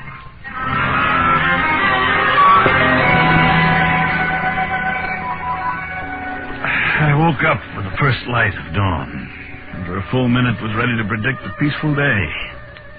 Then I turned my head slightly and saw it. On the floor, against the wall, 18 inches from my left hand, its eyes opening and unmoving, lay a long-tail, one of the deadliest snakes in Borneo. Cold sweat broke out of my forehead, ran into the corners of my eyes. Not daring to make any sudden move, I slid my right hand slowly up behind me, found my gun under the pillow. The snake moved slightly, and I froze for 1 long minute. Carefully, I brought the gun over until I hit the ugly head centered above the foresight. Then... Who fired that shot? I did, sir. In here. It's Cook. What's all the shooting about? I found a nozzle around. It's Mr. Vanille fired. What's up, Duran? Yeah, what was the noise? I guess Vanille's doing a little target practicing. Come on, guys. Just a minute. Just a minute. I'll let you in. Mr. Vanille, you all right? Sure, Kurt. Come in. I had an early morning visitor. There on the floor. A longtail. Did he bite you? No, he didn't. What the devil's all the racket about? Oh, a snake, eh? That's funny. What's funny, Duran? A long-tail, Wilmerding. I just killed one here in my room. Well, there's plenty of them around, but I never heard of one crawling into a room before. I'm not sure it did crawl in. Got an idea it may have been dropped in through the mosquito netting there at the window. Yeah? By whom? By a guy named Jerome Steeks. Ever hear of him, Duran? Oh, that again. Why don't you pick up Wilmerding? He's your man. Oh, sure. I always carry a couple of snakes around in my pocket, just for luck. Hey, what I want to know is who carries this around in their pocket for luck. Hey, that's one of our knives from the living room. We throw them at a target. Yeah, I know. Only last night I was the target. Oh, then Trail's your boy. He's an expert. Wins every time we play. Oh, dry up, Duran. One more crack like that. Okay, relax. So nobody knows anything about these accidents. They just happen, huh? Well, here's a warning to whichever one of you is Steeks. The next time, you better cover yourself. I'm through being a clay pigeon. From now on, it's going to be a lot tougher. A whole lot tougher.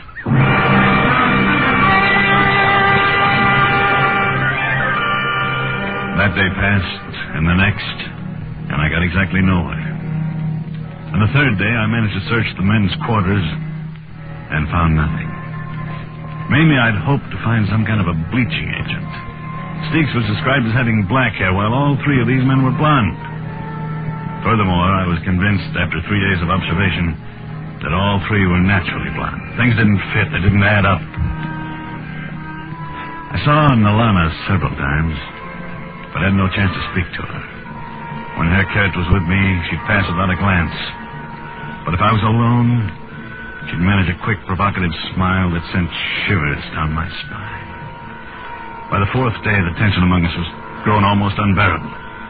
Steamer was due the next evening on his return trip to Batavia.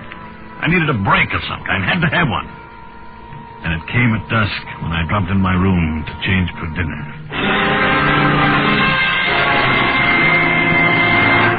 Close the door. Quick, Tuan. Speak softly. It is I, Nilana. Nilana, what in the devil are you doing here? To see you, Tuan. Does that make you unhappy? No, it doesn't. But I doubt if Herr Kurt would think much of the idea. I must not find out. But I wish to ask you something. All right, honey, shoot. It is true that you look for a man who has killed a woman in your United States? Yes, that's right. A man who now names himself by another name? Yes. Nilana, do you know? It is perhaps the same one who one night threw a knife at you? Yes, I think so. You know who it is? I saw the knife thrown to when I was outside by the edge of the... Quiet. It is someone? Yeah, that's Herr Kurt. He's going in the living room. I'm very frightened, so I must go. No, wait. I've got to know what you're going to do. There's no time now. Tonight, when everyone sleeps, wait by the towel farm at the edge of the clearing. I will come. All right, I'll be there. Ilana has done foolish things to him. But tonight, she will fix it all good. You come.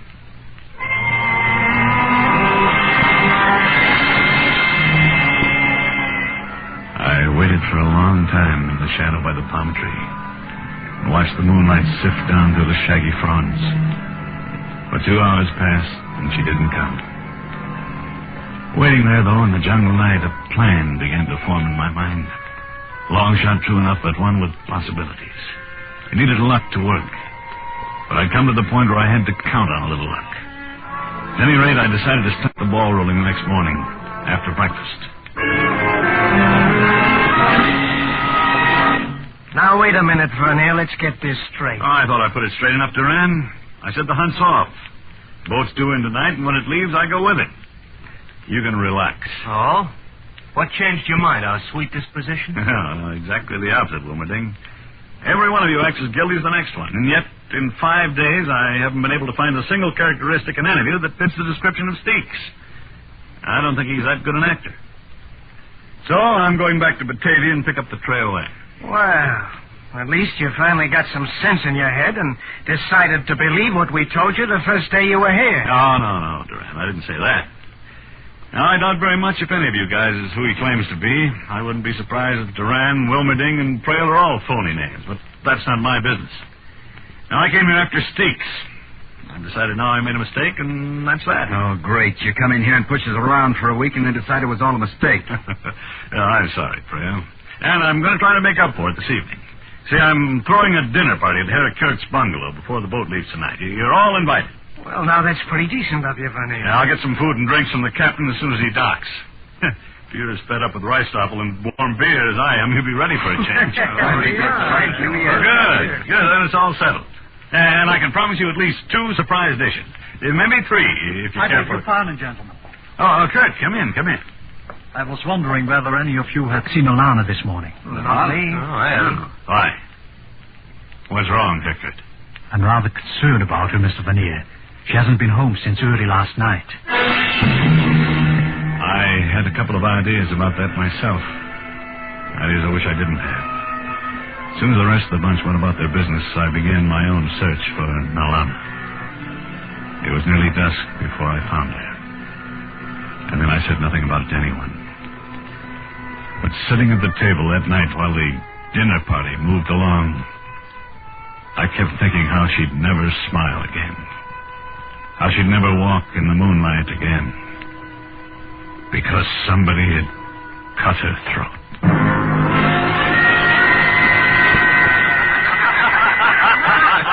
I know a story along the same lines, but I never heard that one before. Oh, what a dinner. Boy, after 6 months on Ricestoppel, I could go crazy over food like this. Yeah, when you throw one, Vernier, you really throw it. No, save the credit for it. This is only the beginning. Beginning? What can you go from here? Well, right now, for instance, roast boar. Yeah. All right, Wong, bring it over. Thomas, all right away. I bring it. Look. Would you like me put here for you to carve, Thomas? No, I wonder if you'd mind carving, Kurt. Not at all, Mr. Vernier. I shall be happy to. Place it here, Wong. Boy, oh boy, I haven't had roast boar since Australia. You know, we used to go pig-sticking all the time. Even the smell's enough to drive you crazy. Man, you said it, Frail. You haven't seen anything yet. See, the boar is the main dish, so the 2 surprises go right along with it. All right, Wong. Now, bring it out. Careful, Thomas. All right, I bring. Careful now. Don't drop it. Yeah, thanks. Well, there you are. What is it, some kind of wine? Not some kind. It's Chambertin, vintage 1911. Unquestionably one of the finest red wines that exists in the world today. Holy smoke, where'd you get it? I found out on the trip in. The captain of the steamer had a few bottles. Took a lot of talking to get one out of him, but here, I'll open it up one. Maybe the glasses? Sorry, Thomas. It's already here outside, boy. Good. Well, boys, you may go back to warm beer tomorrow, but you've got the best tonight. All right, Wong. Now, show him the second surprise. Yes, won't be buckets. Ice?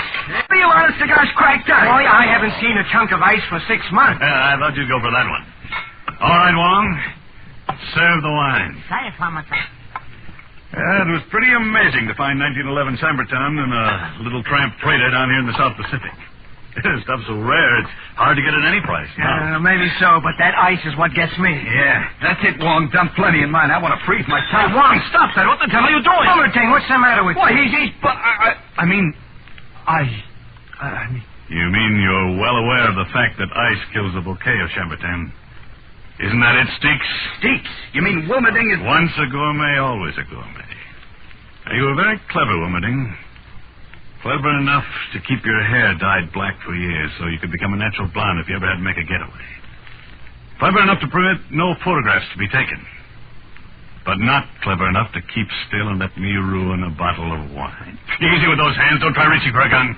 Let him reach for it, Mr. Veneer. Can't, no. Put down the knife. Look out, Veneer. He's going for his gun. Good, I've warned that... Help you!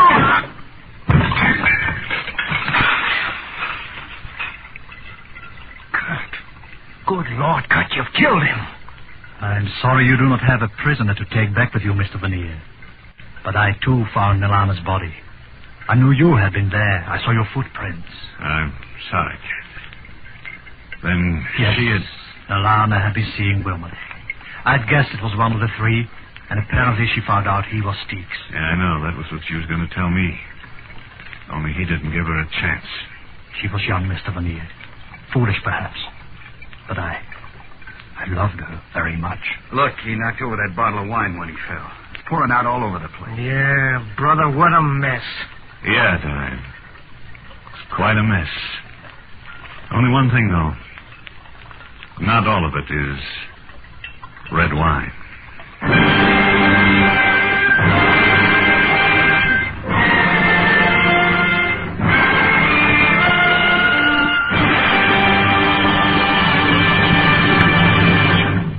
Escape was directed this week by Richard Sandville, and tonight brought you Red Wine by L.G. Blockman, adapted for radio by Mort Lewis and Les Crutchfield, with Willard Waterman as Paul Vernier. Featured players were Robert Boone, Marion Richmond, Larry Dobkin, Vic Perrin, Wilms Herbert, and Clark Gordon. Music is conducted by Wilbur Hatch. Next week, you are standing at the doorway of the cabin on Cashier Creek. Up on the ridge, the bloodhounds have caught your scent. And between you and a fortune, between you and escape, yawn the white jaws of a deadly snake, a cottonmouth moccasin.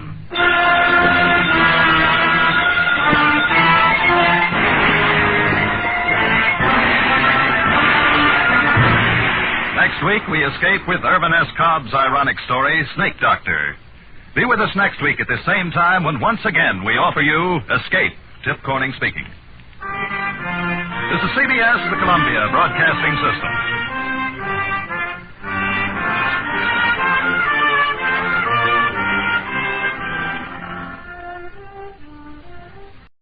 Suspense, which is usually heard at this hour on Thursday nights, is taking its customary summer holiday. Suspense returns to the air 2 weeks from tonight, on Thursday, September 1st.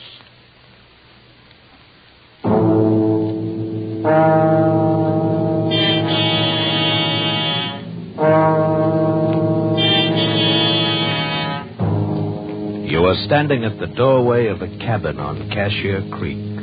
Up on the ridge, the bloodhounds have caught your scent, and between you and a fortune, between you and escape, yawn the white jaws of a deadly cottonmouth.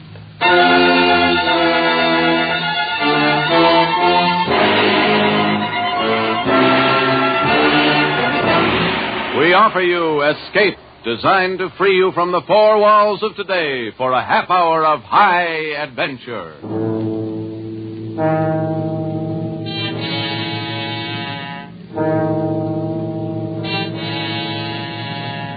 Tonight, we escape to the worn-out acres of a poor farm somewhere in the southern mountains with Irvin S. Cobb's great tale of vengeance, Snake Doctor.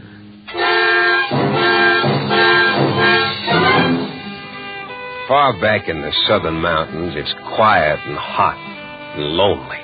One pine-scarred hill is very much like the next, and one winding creek differs little from another. The area through which Cashier Creek twisted was the same as all the rest, except for the snakes. Deadly, venomous, cottonmouths moccasins. There are probably more snakes along Cashier Creek than anywhere else. Most people lived in constant deadly fear of these snakes, but there was one man who even seemed to like them. A man they called Snake Doctor. His cabin was near the creek bottom where the cottonmouths were the commonest, and he earned his meager living by rendering down their soft fats, bottling their oil, and selling it.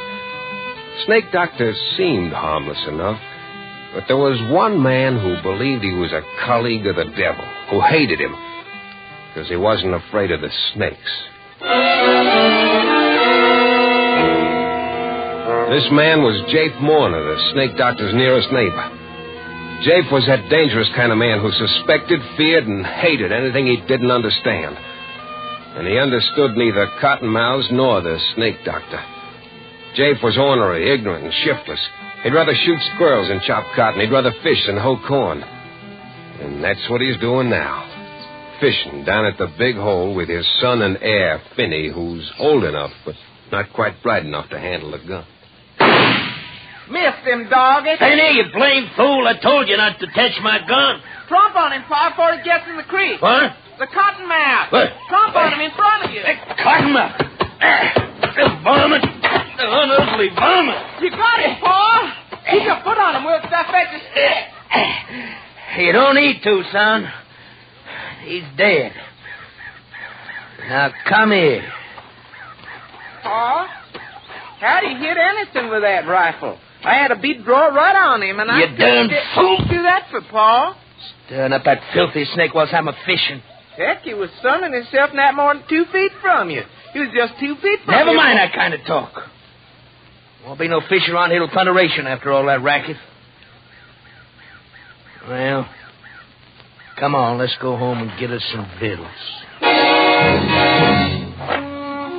Jafe Mourner tossed his bait can into the creek and threw a stick after it. He stood there watching the stick drift slowly toward the big hole where the creek widened behind a jam of driftwood.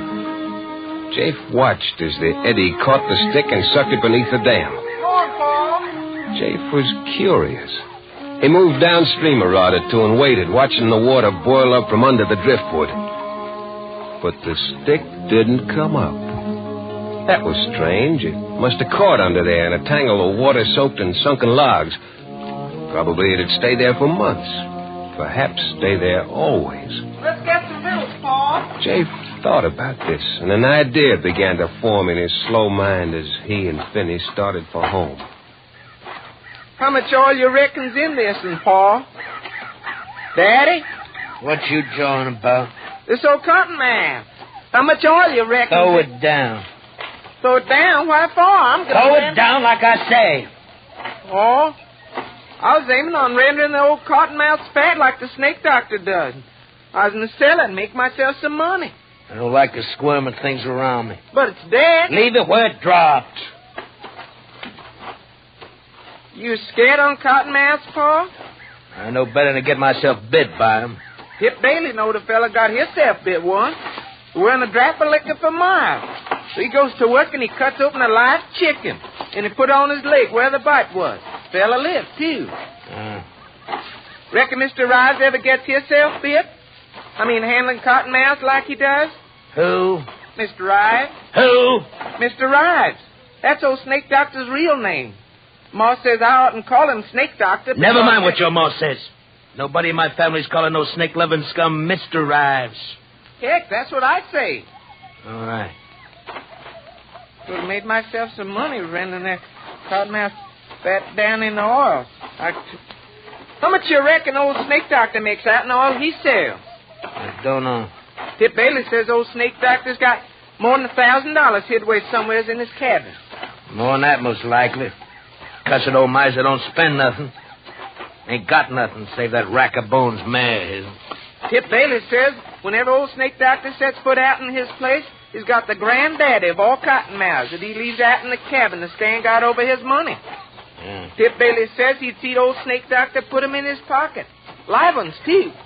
Snake Doctor ain't fitting to be live himself. Ma says he ain't so bad. Says he don't mean nobody harm. Your ma better be careful who she's associating with. She says he just don't have good sense. Had the fever too much.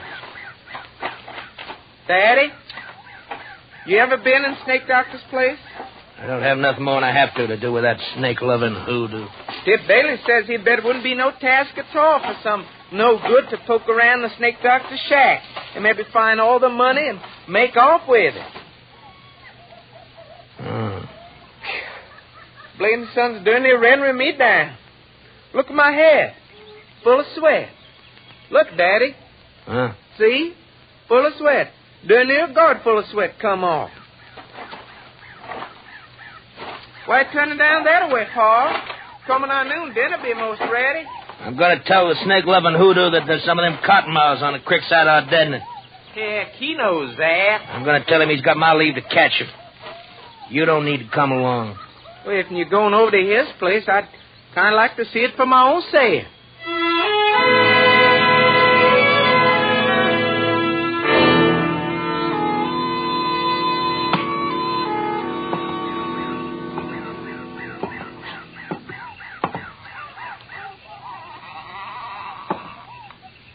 Go on in, Pa. He ain't at home. Elsewise, he'd have showed himself by now. I reckon. Can you see any snakes? I told you to keep an eye out for it. I bet it's in one of them chinks, Pa. Pa, I bet the money's in one of them. I ain't looking for no money. Must be a dang snake itself, living in a place like this.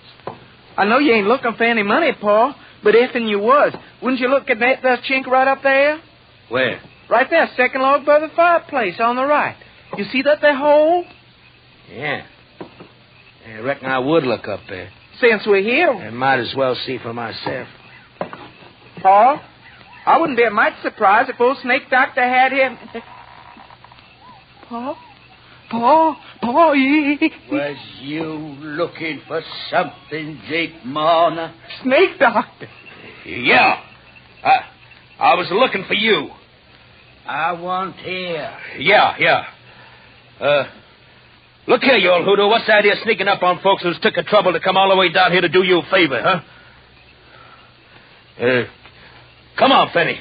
We're getting out of here.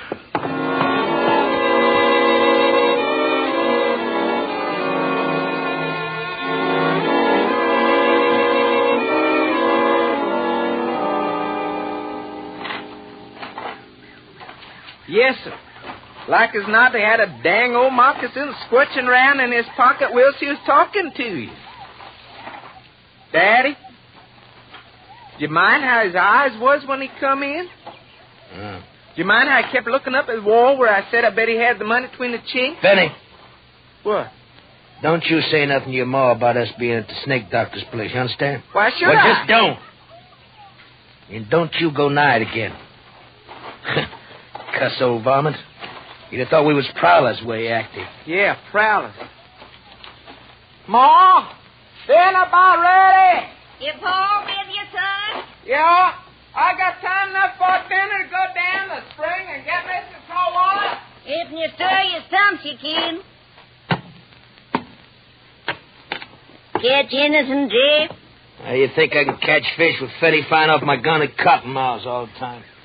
Ain't this heat more than a body can bear? Ain't a quarter but the creek. That poor old Miss Rives come by here a spell ago, mighty nigh shook to pieces with a chill. Oh. He come by, did he? Well, did he come in? Just for a minute. Just for a minute, huh? What'd he want? He wanted could have given him something for his ailment. Just about could drag one soft foot afore the other. Barely could make it up here from his place. I'd give him a dose out in our butler's acre drops. Would have given him a little smidgen of liquor, only I could... You would, huh? Please don't, Jeff. Don't whop me.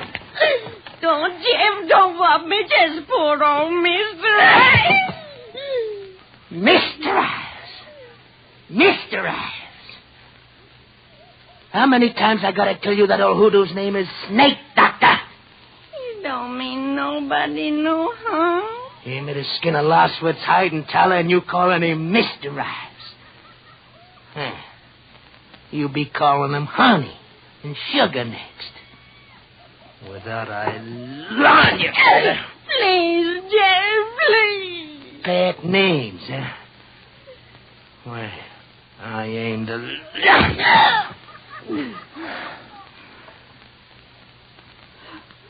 What's his name now? Well? What's your poor Mr. Rives' name now? Me, Doctor.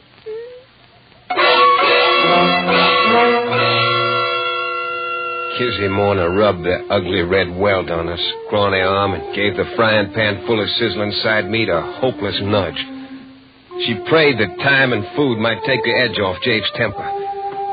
Finney slouched in from the spring, saw the mark on her arm. Pa been whomping you again, Ma? What'd you do this time? She silently dished up the hogback and cornbread for her two men. While they sat at table, she ate on her feet, serving them between bites, as was the custom in the Morna household. After dinner, Finney stretched out under the chinaberry tree, and Kizzy sat on the porch, fanning herself and dipping snuff with a peach twig, scouring it back and forth on her gums. Jafe took his ease on the floor of the back room, but he didn't sleep.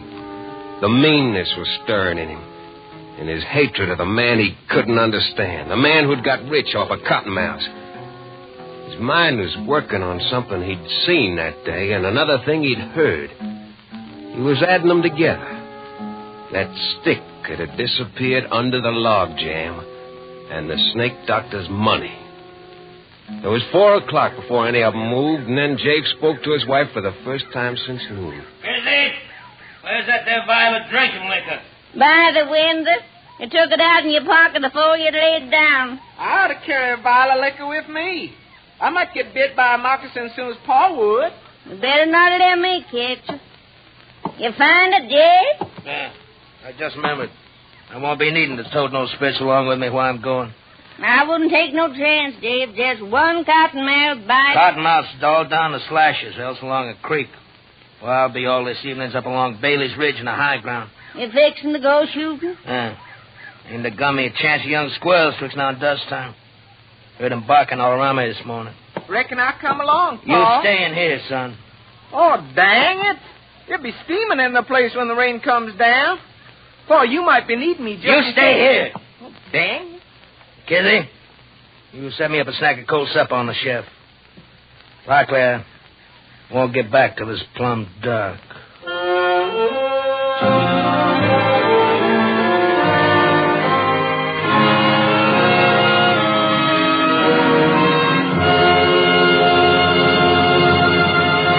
In just a moment, we'll return to the second act of Escape. But first, that wonderful variety show with a purpose, CBS's 1 hour-long program, This is Broadway, will be round again tomorrow night on most of these same stations. Comedian Abe Burrows, Broadway playwright George S. Kaufman, Master of Ceremonies Clifton Fadiman will all be here, playing host to the top stars of show business. Hear these top stars and their top acts. Then listen closely as the expert showmen on This is Broadway help them with show business problems. And now, we return to the second act of Escape, and tonight's story, Snake Doctor.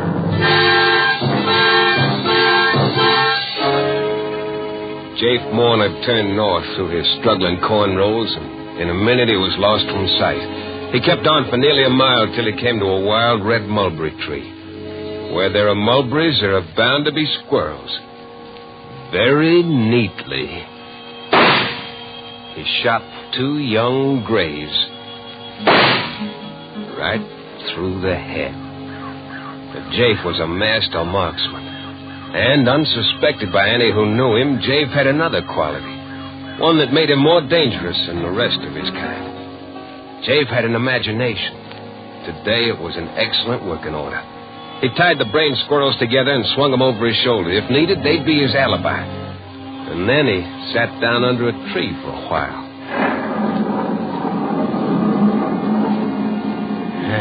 Got plenty of time. Don't need to get down to Snake Doctor's place till about dusk. When he comes out to feed that swayback mare of his. Mr. Right.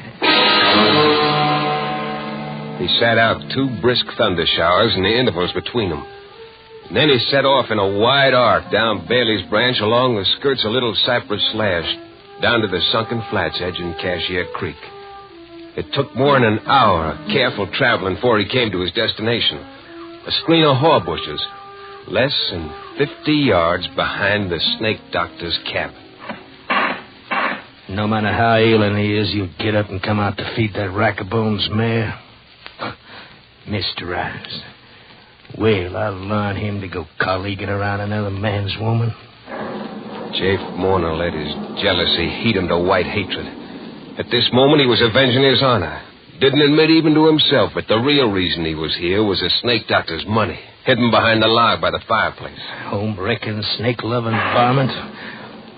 10 minutes from now, I'll chunk him down a big hole in the creek like I did that stick this morning. And he'll go down and never come up. And nobody will miss him. Nobody will know he's gone for leastwise a week, maybe a month. And maybe if I get around to it, I might come back this way someday. Poke around that cabin of his and just to see if it's true, his having all that money hid away.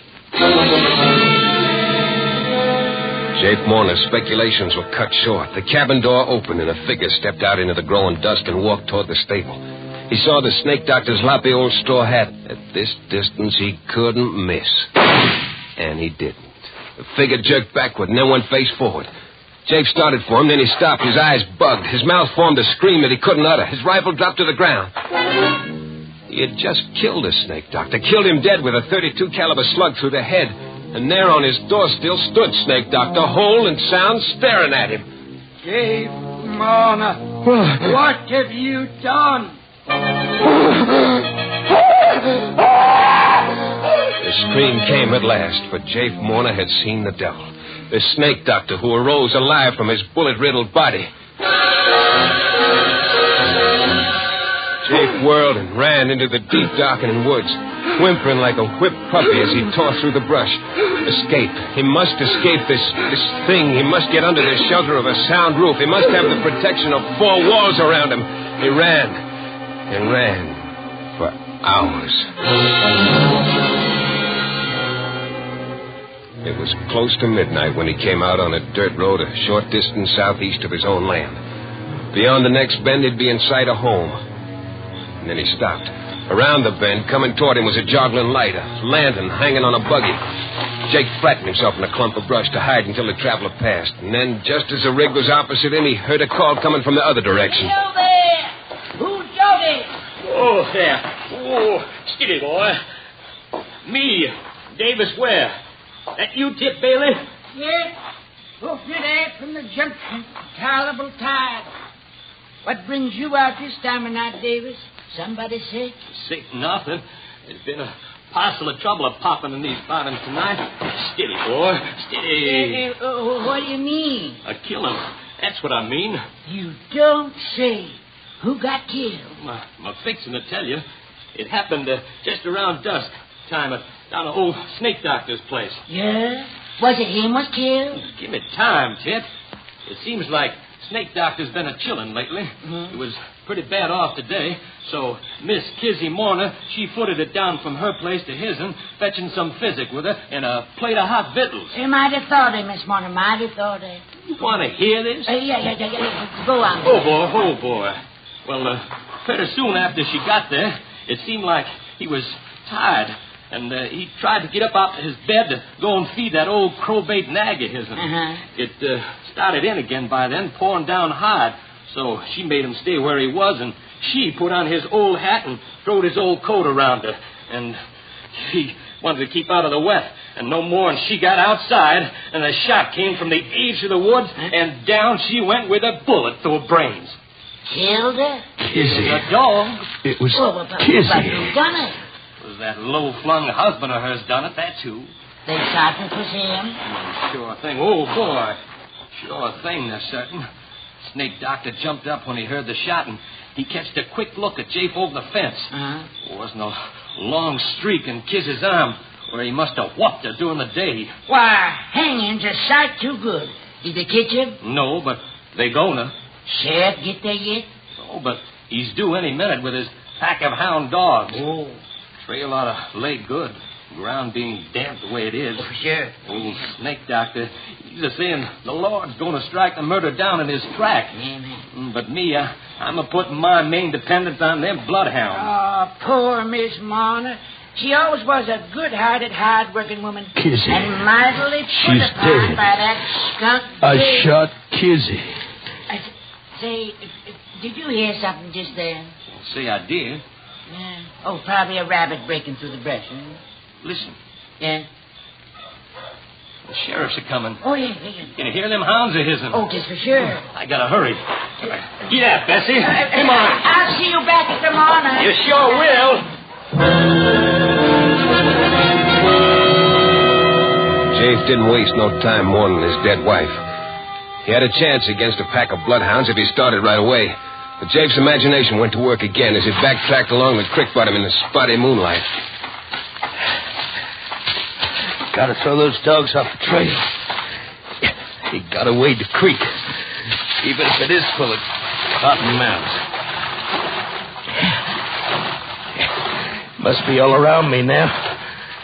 Folks say don't strike in the water. Hope them folks is right. Yeah, I've got to get back to the snake doctor's. Get his money while he's still up at my place with Kiz's remains. Get his money and the rest will be easy. I'll make for the deep timber, cross country to the river, make it for tomorrow sundown.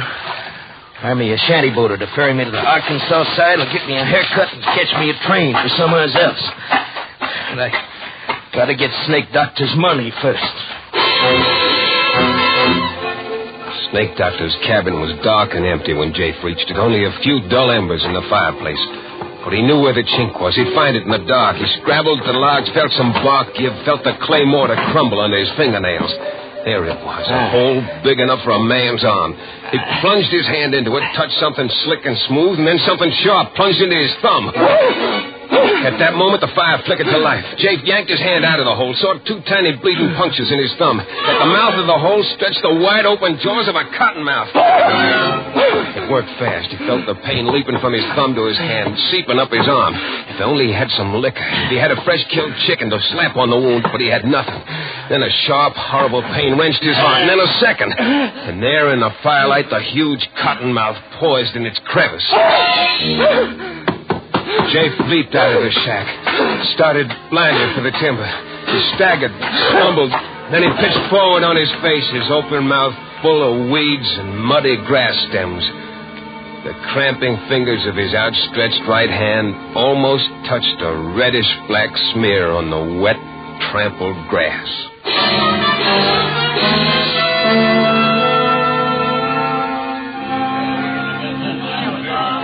Good riddance, by gravy. I'd call it that, wouldn't you, Doc? I reckon there's a sort of rough justice in the way he died. Look, his hand reaching out, just about touching the blood where his woman fell. But in all my life, I've never known but 2 or 3 people actually was bitten by water moccasins.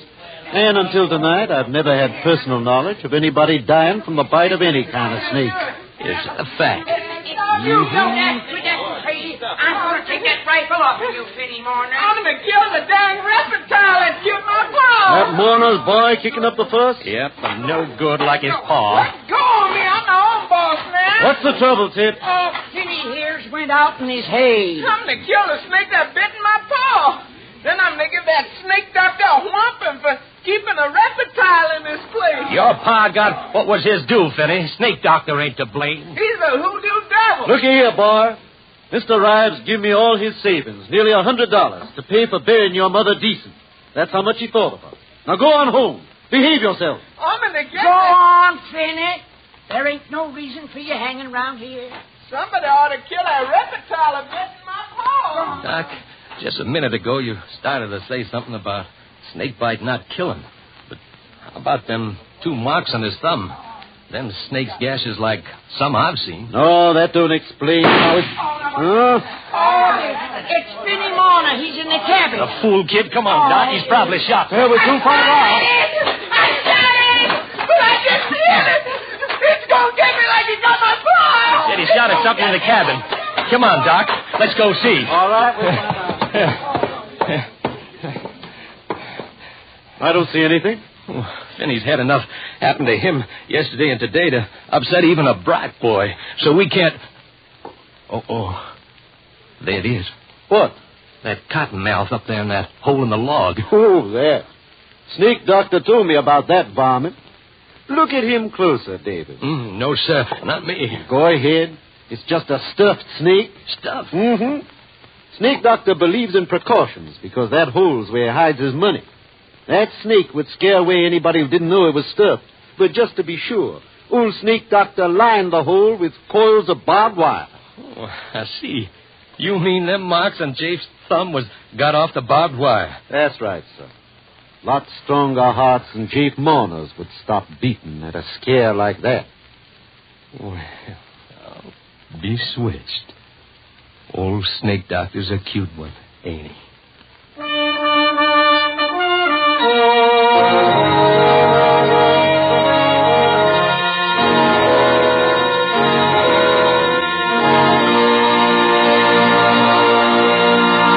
Escape, produced and directed by Norman MacDonald, tonight brought you Snake Doctor by Irvin S. Cobb, adapted for radio by Fred Howard, starring Bill Conrad as Jafe with Paul Frees as Finney.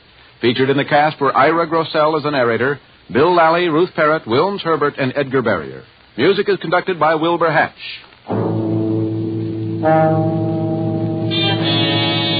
Next week, you are groping through the midnight dimness of a gigantic department store, and suddenly you realize that 100 eyes are staring at you from the shadows, and 100 hands are reaching for your throat, and your most urgent desire is to escape.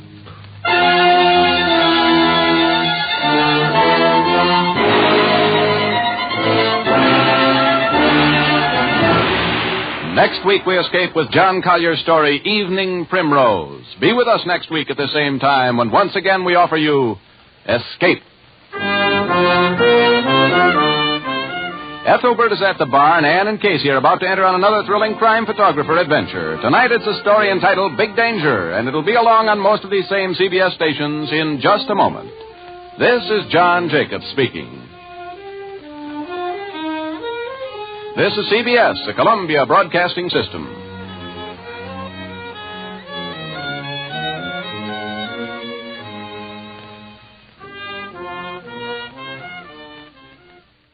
Suspense, which is usually heard at this hour on Thursday nights, is taking its customary summer holiday.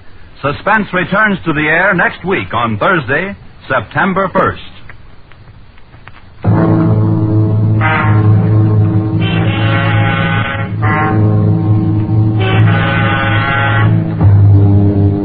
You are groping through the midnight darkness of a gigantic department store. 100 eyes are staring at you. 100 hands are reaching for you, and your most urgent desire is to escape.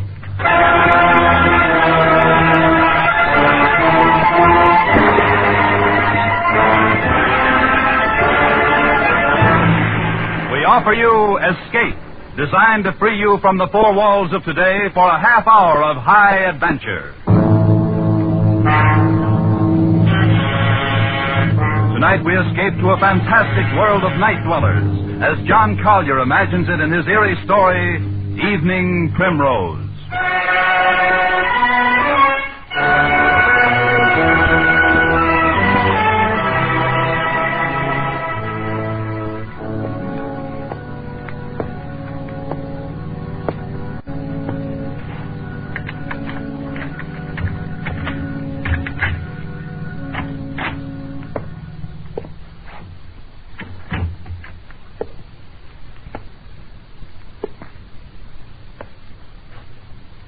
Sadie.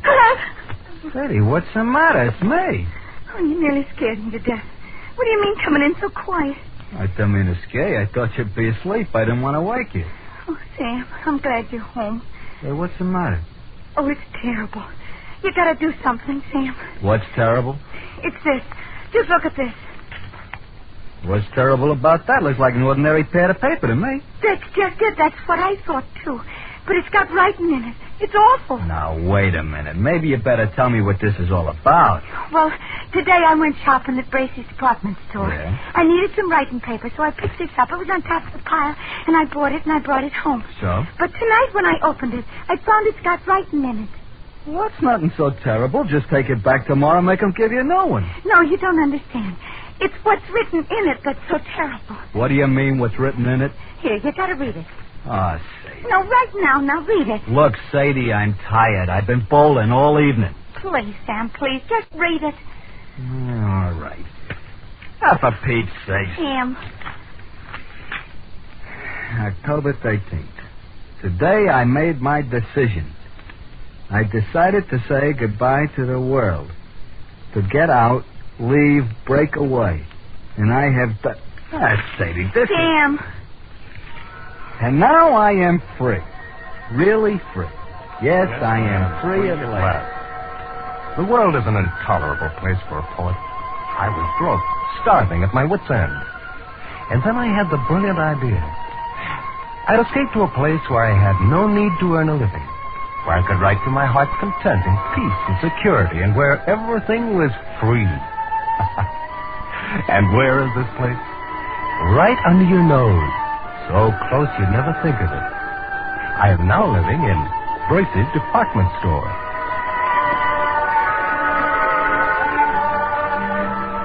I arrived this afternoon. I had spent 3 days looking over all of the department stores in town. I decided on Bracey's because of the completeness of their food department. Therefore, this afternoon I entered the store and went immediately to the 4th floor to the rug department and hid myself in the dusty, out-of-the-way corner behind a pile of carpet. After the store closed, I tiptoed as far as the stationery counter and got this paper, the writer's primary need. Now, after making my first entry, I'll stroll around the store and get food, wine, the pillows for my bed, perhaps a fancy dressing gown. Oh, this is perfect. Here I'll be able to write.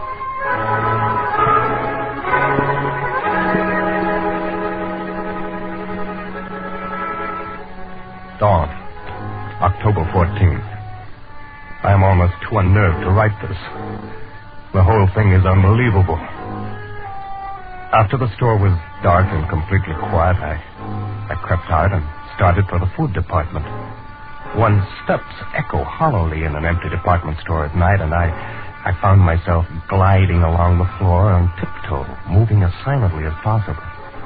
But the sound of footsteps persisted, and suddenly I realized they were not my own. The night watchman. I was in the salon moderne. Quickly, I seized a mink coat from a hanger, draped it about my shoulders, and stood stock still.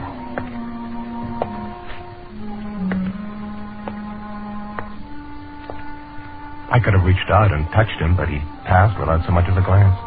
I started to smile, but the smile froze on my lips.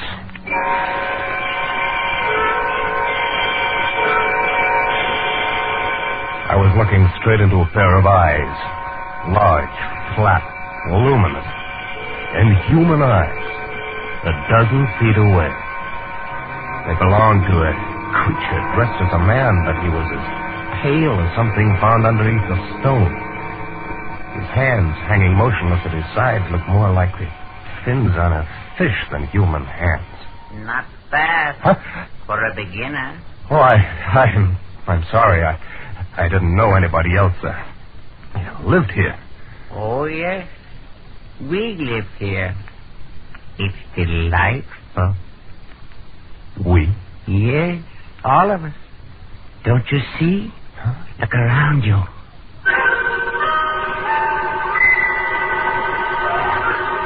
I looked around and saw nothing.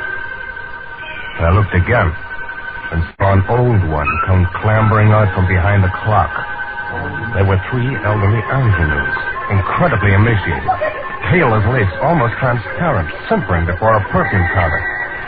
A chintzy lady swam out from the curtains and drapes, and they came swarming thick around me, pale, thin, wispy, moving silently, fluttering like gauze in the wind, whispering. A detective. Send for the dark men. They were pressing around me, clawing, holding me, their pale faces contorted with venomous, inhuman hatred. I was paralyzed. All I could do was repeat over and over again. I'm not a detective. I'm not. I'm not a detective or a burglar. I'm a poet. Then what are you doing here? I've renounced the world. I came here to live where I could be alone, away from the world. Why, then he's come over to us. He's just like us. Come over to us, the poet. He must meet Mrs. Vanderpump. Yes, Mrs. Vanderpump. She's coming now. I followed their eyes toward the balcony, and the hair on my neck rose again. There, coming down the wall like an ancient spider, clambered an old lady, wrinkled and cracked and emaciated. She must have been at least 80, a shadowy matriarch, and the things around me bowed and scraped as she reached the floor and floated toward us. What's going on here? Where is that stupid girl? What's keeping her? Oh, Mrs. Vanderpump. Well, what is it? Who's this, Mr. Roscoe? Mrs. Vanderpump, may I present Mr. Snell. Charles Snell. Yes, Mr. Snell is a poet. He has come here to live. Oh, he has he? That's what he says, and I believe him. Well, lad. He avoided the night watchman quite neatly, for a beginner. Thank you. Very well. We shall see. A poet should find inspiration here. Mr. Snell, Mrs. Vanderpump is our grand old lady. I am quite the oldest inhabitant here, Mr. Snell. 3 mergers and a complete rebuilding. But they didn't get rid of me. Where is Ella? Where is my bluff? She is bringing it, Mrs. Vanderpump. It will come. Terrible little creature. She's our foundling, Mr. Snell. She's not quite our sort. Is that so? I have been here, Mr. Snell, ever since the terrible times of the 80s. I was a young girl then. A beauty, they said. And poor Papa lost his money. Braces meant a lot to a young girl in those days. So when I wasn't able to have a charge account, I came here to live. Well, that's better than a charge account. I was quite alarmed when others began to come after the crash of 1907. But it was the dear judge. How do you do? The colonel, Mrs. Bilby. How do you do? Mrs. Bilby writes plays. Oh. And comes of an old Philadelphia family.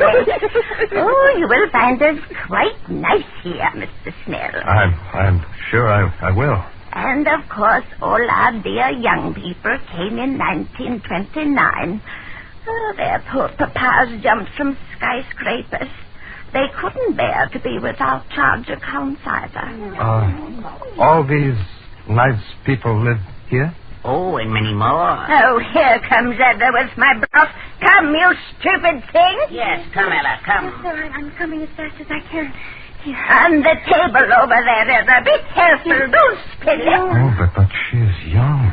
Well, of course, she is a little younger than most of us. And she's different. She's beautiful. That's right. She's really not our sort. Well, you shouldn't say such things. She can hear you. Oh, that doesn't matter. Mrs. Bilby, please. You'll understand these things better after you've been here a while, Mr. Snell. But it seems to me that... Mr. Snell, we have certain rules here. They are necessary for our survival. I'm sure you won't find it hard to observe them. Yes, but I listen... would advise that you try. If you do not, it would be most unfortunate, Mr. Snell. Most unfortunate.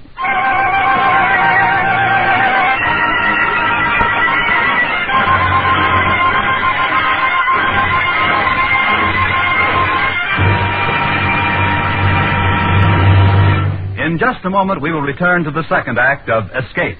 But first, if you want lots of stars, you won't have to look through a telescope or be hit over the head. All you have to do is tune in over most of these same CBS network stations next Monday night and every Monday night thereafter, and you'll find all the stars. They'll be on the Lux Radio Theater, playing in radio adaptations of your favorite motion pictures. Don't forget the Lux Radio Theater, one of 5 great shows on CBS every Monday night. And now we return to the second act of Escape, and tonight's story, Evening Primrose.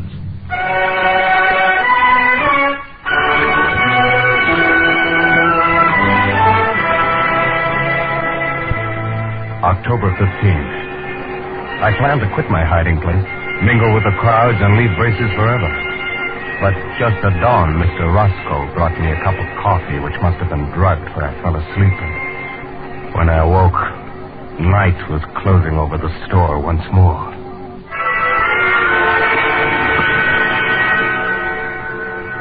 Later, I had spent my second night here.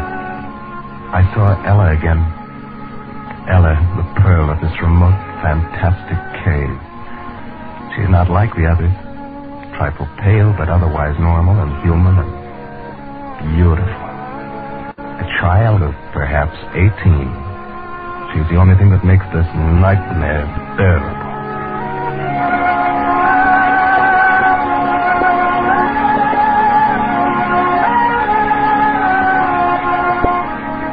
October 20th. Escape is impossible because of the dark men. Who are the dark men? I don't know. But the inhabitants threaten any transgressor with these dark men. Speaking to the night watchman would be suicide.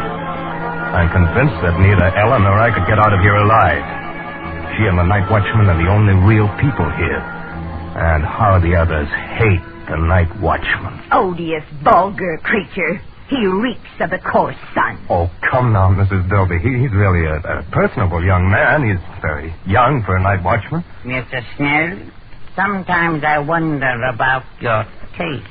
You must not stay so much to yourself. You must become better acquainted with our ways. That's quite true. You must come to the play tonight.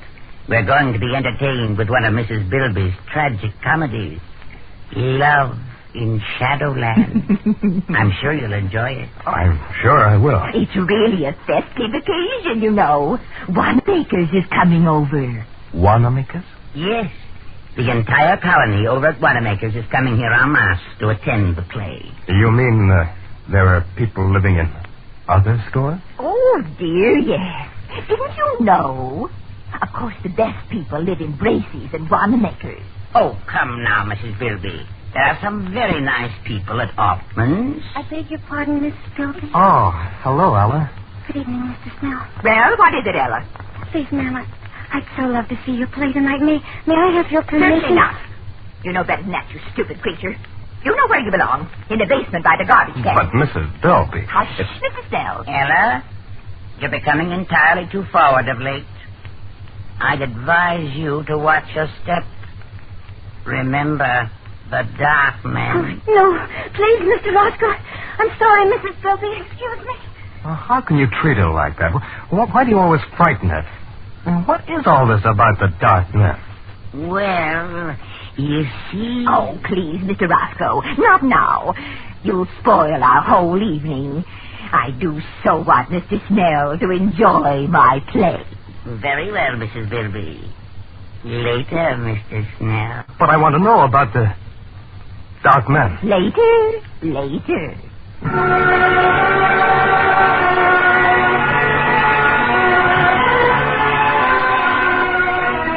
October 21. I found an opportunity to speak to Ella alone. Last night at the play, I induced a fit of hiccups. As I anticipated, I was sternly reprimanded and told to go and secrete myself in the basement where the night watchman wouldn't hear me. This was exactly what I had planned. I went to the basement, and there in the darkness among the garbage cans and the rafts, I heard sobbing. Ella?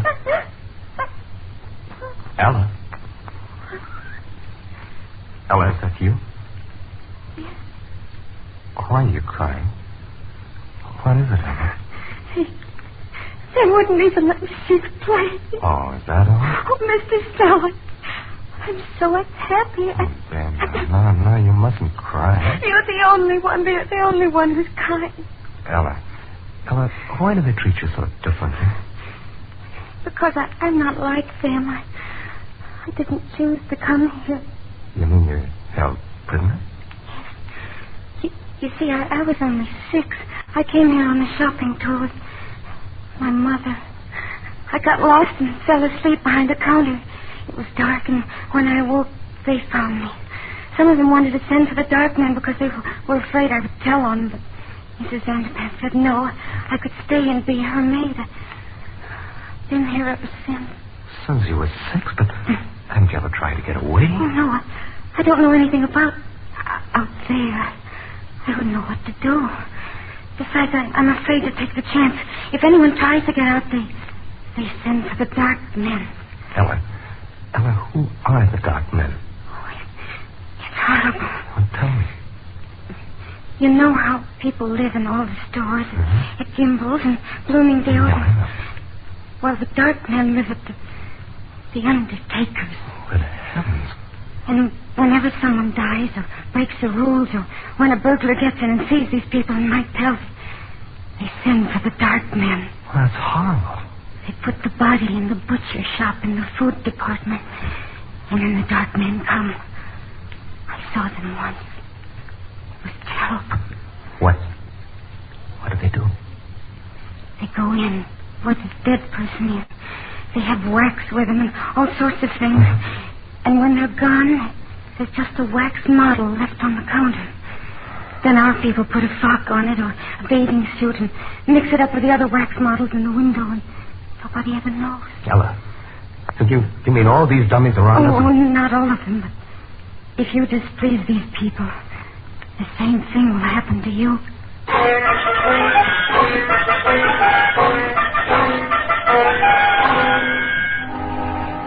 October 30th. Once more, I'm frozen with terror. Not for myself now, but for Ellen. They hate her. Any time they might turn against her and send for the dark men. My mind is filled with her. I dream of her every day. I live to see her at night. They've managed it several times. They trust me now and let me roam about without interference. Finally, tonight, I met her again and said it. Ella, I love you. Charles. I love you, Ella. Let's get married or whatever they do here, and then we can live together in my home in the carpet department. They wouldn't dare hurt you. Charles. No, don't look so dismayed. If you like, we'll go away from here. Maybe we can get transferred to Bergdorf Goodman's overlooking Central Park. Don't, Charles, don't you? You mustn't. But I love you. Please, Charles. Ella, you're not in love with someone else? Charles, yes. Yes, I am. But who? I thought you hated them all. It must be Roscoe. He's the only one that's young enough. Oh, no, Charles, not Roscoe. Especially not him. I do hate them all. They make me shudder. Well, who is it then? It's he. Who? The night watchman. No, that's impossible. I love him. He smells of the sun. Elmer. Oh, it was wonderful, the way it happened. Don't tell me, Charles, or they'll punish me. No. I was careless, and there he was, coming around the corner in the ladies' lingerie department. I was caught. There were only some wax models and their underthings, and there was nothing else to do. I slipped off my dress and stood still. I see. He stopped near me. He looked at me, and, oh, Charles, he spoke to me. He said, "Say, honey, I wish they made him like you on the 8th Avenue." Charles, wasn't that a lovely thing to say? Well, personally, I should have said Park Avenue. Charles, don't get like these people here. It doesn't matter what avenue. It was a lovely thing to say. But what can you do about it? Ella, he belongs to another world. Yes, to 8th Avenue, and I want to go there. Charles, are you really my friend? Yes, of course I am. Then I'll tell you. I'm going to stand there again in the lingerie department, so he'll see me. And then? Perhaps you'll speak to me again. Ella, you're only torturing yourself. You only think that you love him because you think he'll take you out of here. But you don't know that he will. And I will, Ella. I've made up my mind. Oh, no, Charles, I couldn't let you do it. Even if I loved you, you couldn't do it, Charles. Why not? Because you really belong here. You've become one of them now. Oh, well, Ella, you mustn't say that. True, and I've got to go. There's someone watching us, I feel. Oh, no, wait. Goodbye, Gerald. No, Ella, come back. Ella. Please, Mr. Snell. You'll arouse the night watchman. Roscoe. Yes. Love can be very upsetting, can't it? You heard? Just the last moment or so. Very touching. So, she loves another. Too bad. Who could it be? Could it be that I am the cause of your heartbreak? Oh, you flatter yourself too much, Roscoe. And who? Your judge? Certainly not. The colonel? Hardly. None of those. Not one of the customers? The staff? No, she loves the night watchman. Can you imagine that? She loves the night... Oh? Roscoe, look, I shouldn't have said that. It's not true. You wouldn't do anything. Tell anybody. This is a secret between us, Roscoe. Huh? Between friends, isn't it? Of course. As secret as the grave. Look, she's young. Perhaps he'll leave and she'll forget him. And in time, who knows, perhaps she'll learn to love you or me. Of course, in time. And we'll figure a way to keep her safe here. Absolutely safe. Now, don't you worry about it. It's almost dawn. Time for bed. Good morning, Mr. Snell.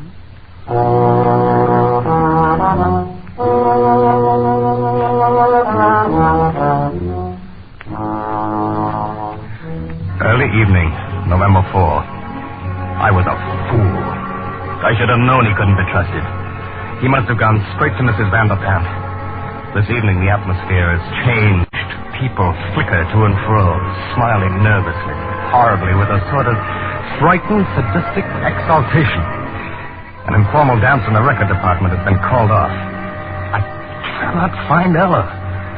I'm going out again now to look for her.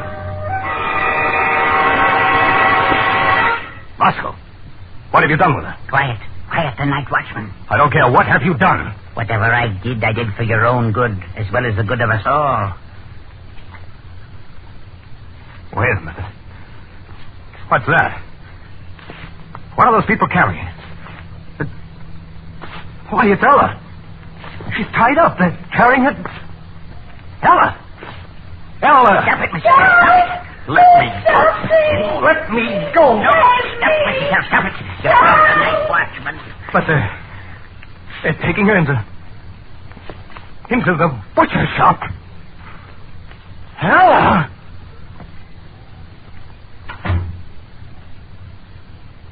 Yes, Mr. Snell. Those are the dark men.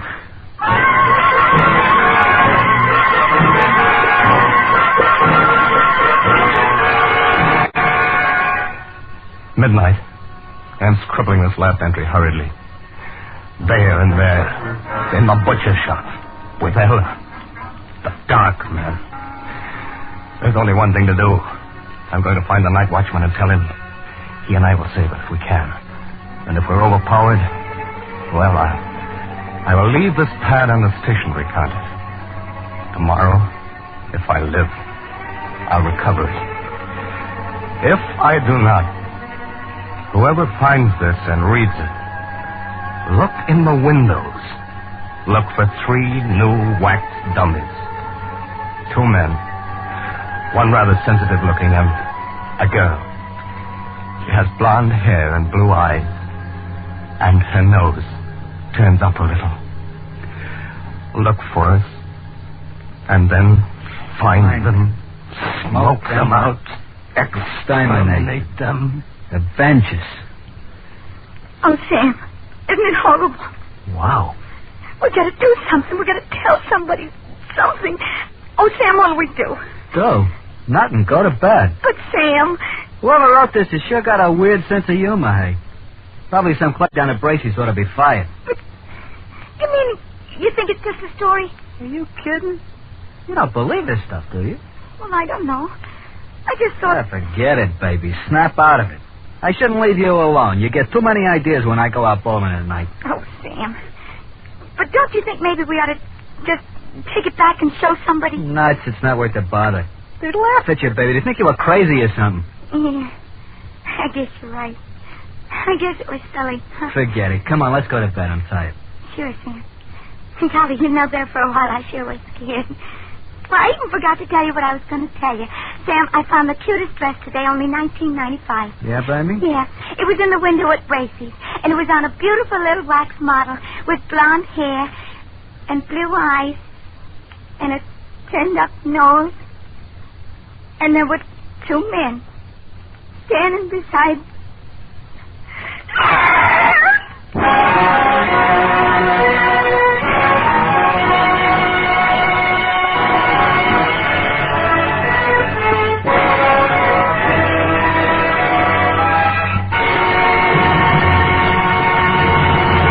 Escape, produced and directed by Norman MacDonald. Tonight brought to you Evening Primrose by John Collier, adapted for radio by John Dunkel, and starred Ben Wright. Featured in the cast were Georgia Ellis, Harry Bartell, Vivi Janis, Wilms Herbert, Lois Corbett, and Ruth Parrott. Music was conducted by Sandy Courage.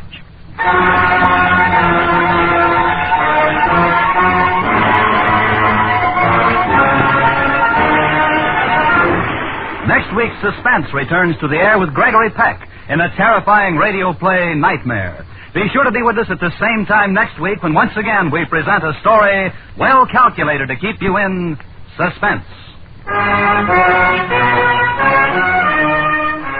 You've got a date with a beautiful blonde Monday night. She's My Friend Irma, the comedy starring Marie Wilson. Returning to CBS for a sparkling new season of laughter, My Friend Irma is one of the exciting lineup of Monday night shows you'll hear over CBS this fall.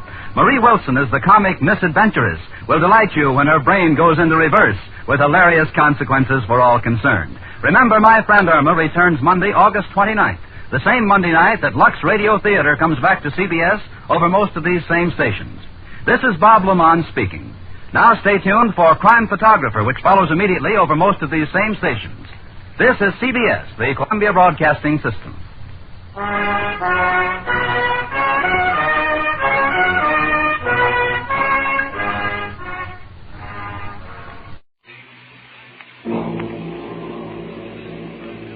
We offer you Escape, starring Victor Mature. Escape, designed to free you from the four walls of today for a half hour of high adventure. You are camped in the dry mountains of Mexico. 100 yards from a treasure in buried gold, a beautiful girl is sitting across the fire with a gun. And somewhere out in the night, a horseman waits, like the girl, for you to make just one mistake.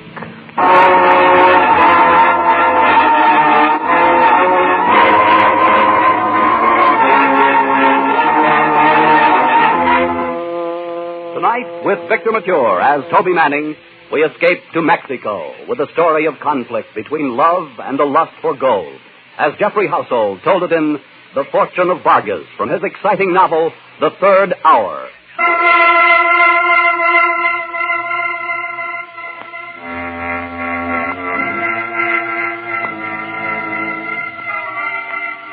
It was dark and hot. The tropic night air was like warm steam.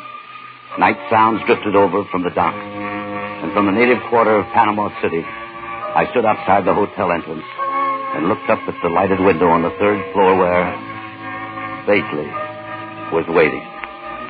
After tonight, I hoped I'd never see his ugly face again. Somewhere, somehow, I had to make the break. Okay, you can have your 3 weeks off. But you'll never do it. You haven't got the guts to break away. Bately, it doesn't take guts to break away from a lousy job peddling mining machinery in Latin America. Now, look, Toby. You could be South American manager in 10 years if you'd settle down and work at it. And stop beating your head against the wall. Yeah. Maybe in 25 years I could retire and drop dead. Look, all I need is one right break, and I'll take it from there. Any kind of a break. You need more than a break, Toby. If one fell right in your lap, you'd play it just so far, and then you'd start doubting yourself. Or somebody else. And that's what would beat you. Maybe so. But I've got the next 3 weeks. Now, look. Every time I come to Panama, you say you're going to quit. Every time you tell me a big chance for real money is just around the corner. Why don't you get wise to yourself? All right. Lay off for me, will you, Bakley? Report to me in New York on the 29th. I'll lay out your new schedule for you. Don't count on it. You'll be there, all right. I'll give you odds on it. I'll bet you don't do a thing except sit in the sun for the next 3 weeks. Sit in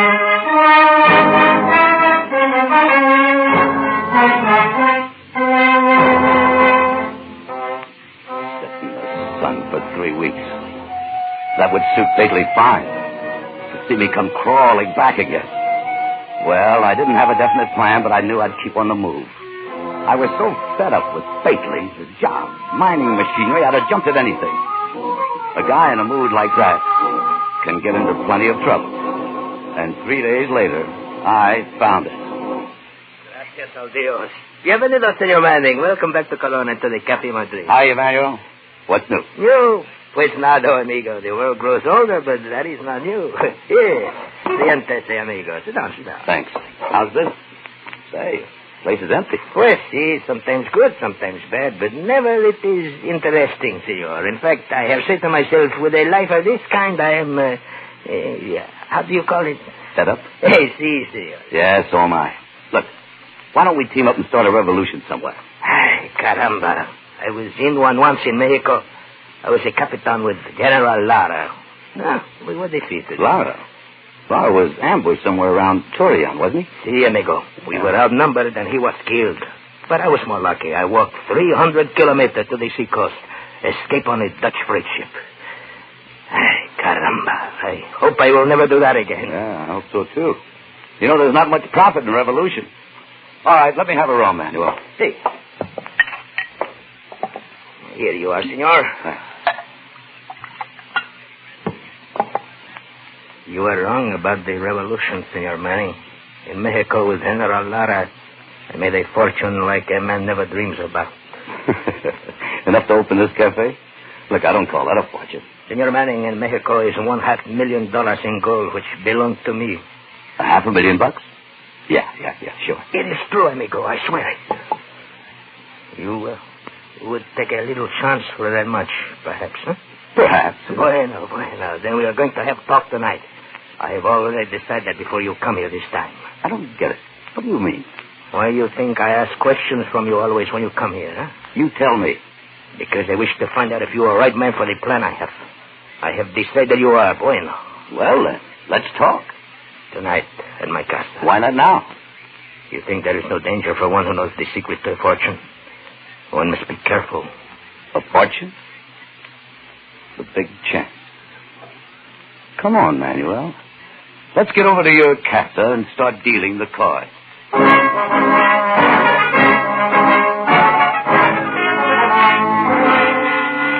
Sorry to tell you, Senor Manning, everything works according to the plan which General Lara has made. The dynamite explodes and the train is wrecked. Our men break open the freight cars and load the pack horses and ride for the rendezvous at Torreon. Everybody except you and General Lara. Was that it? Si, senor. Yeah. We are the only ones who know of the shipment of gold which is secretly on board. We find it, of course, load our horses and head north to the hills with the Federalists close behind us.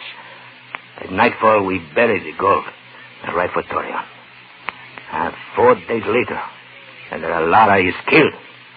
And I escape, as I tell you. And the gold is still there. $500,000 worth? Si, senor. And I am the only man who knows where to find it. But if I enter Mexico, I will be executed within 24 hours. That is why I need a partner. You've got one. Only one thing, amigo. Do not think that there will be no danger. In Mexico are thousands of bandidos who will cut your throat for 1/10 as much money. And on the other hand, a half a share in a fortune, $250,000.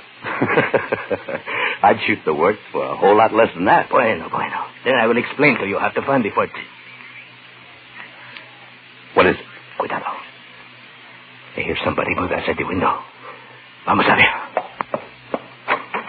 Careful, Manuel. Manuel, away from that door. Here, let me get the lights off. There. Did you see who it was? No. I think the shot come from the bushes across from the door. Well, maybe we better take a look. Let's get to the door fast and step to the side. You got your gun? Si, senor. Okay. Let's go.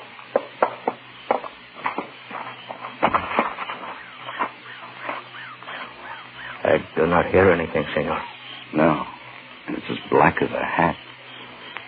I'm going across, Manuel. Keep me covered. Bueno.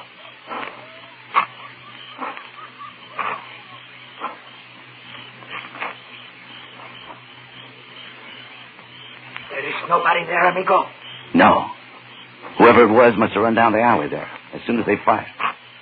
Hey, you got any ideas? Pues no, amigo. Look, Manuel, if nobody but you and Laurel knew about this gold, and Laura is dead, then how come the shot?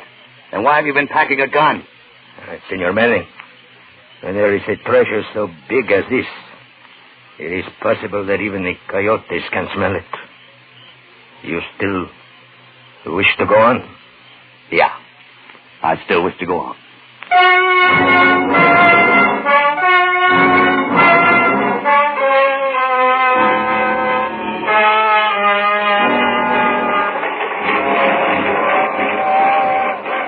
3 days later, on the train between Mexico City and Durango, I got a few of the answers, or thought I did. The coach had been empty most of the way, except for a couple of soldiers up ahead and a few Indians near the back.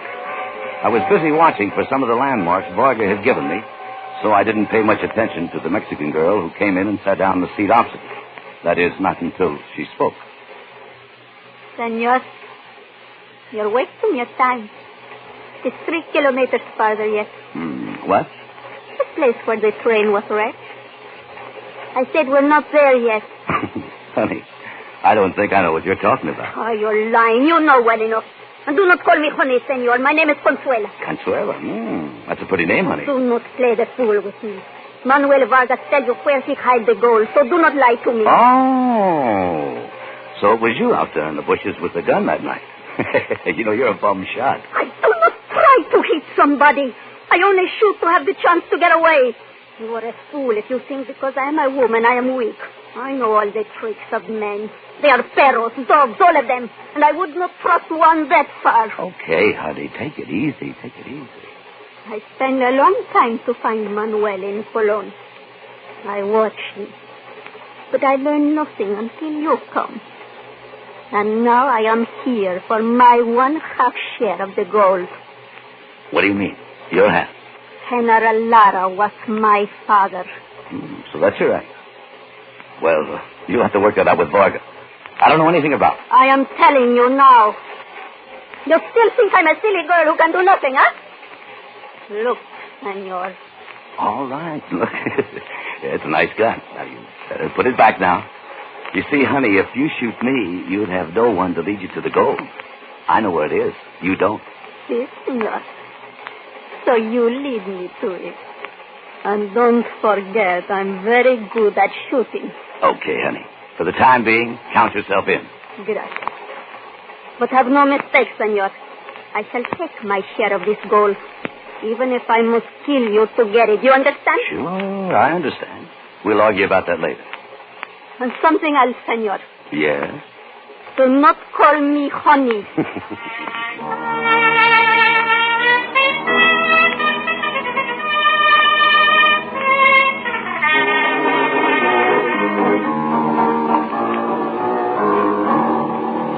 Bueno, señor. ¿Todo está listo? Yeah, I guess we're ready to pull out. How about it, Consuelo? Sí, senor. Whenever you wish. Well, thanks a lot for your trouble, Senor Pascual. Say, you know, it looks like you've rented us 5 of the best horses in Durango. Es nada. It's very bad country where you are going, senor. Perhaps you would like to hire a guide. No, thanks. I know that country pretty well. But of course, seguro. And you are going to call at the mine, you and the senorita, and sell machinery, verdad? Yeah, that's right. I think you need a guide, senor. Some of the mines are very hard to find, especially the gold mine. Gold mines? Oh, well, as far as I know, it's all lead and silver country up there. Pues sí, mostly it is, but there is an old saying, gold is where you find it, verdad? Vámonos, senor. We're wasting time. This man would be of no help to us. How do you know? Ever seen him before? Of course not. Why you ask? Just wondered. We've never seen him before. Vámonos, senor. Come on. Okay, honey. Adios, senor. Vámonos. Goodbye, my children. Oh, hijo Panchito, have my horse ready to live at once. I'm going to take a little trip.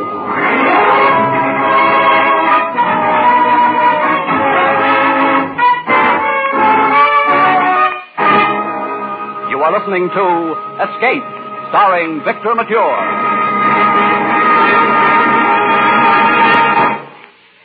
Tonight's a big night on CBS, for the welcome mat is out for two of radio's greatest shows, The Bing Crosby Show and The Return of Burns and Allen.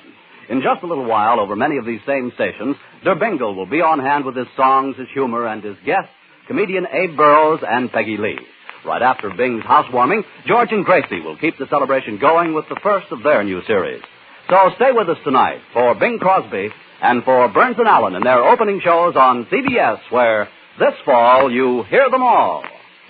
Tune in this fall for the show that you love best of all. Listen carefully, here's the answer. It's CBS. And now back to Escape, starring Victor Mature.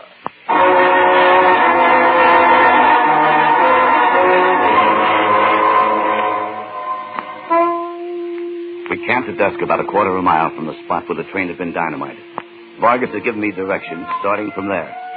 After we ate, I lit a cigarette and rolled up in my blanket and watched Consuela across the fire. She was worth watching. I kept wondering about several things, but mostly who the horseman was who has been following us all day. I'd seen the dust cloud hanging back a mile or so behind us ever since we left Durango. I didn't say anything about it to Consuela. I still hadn't decided what I was going to do about it. I figured I was fairly safe from her or from anybody else until the minute I tipped off the location of the gold. And right then, when the picture would change, and change plenty.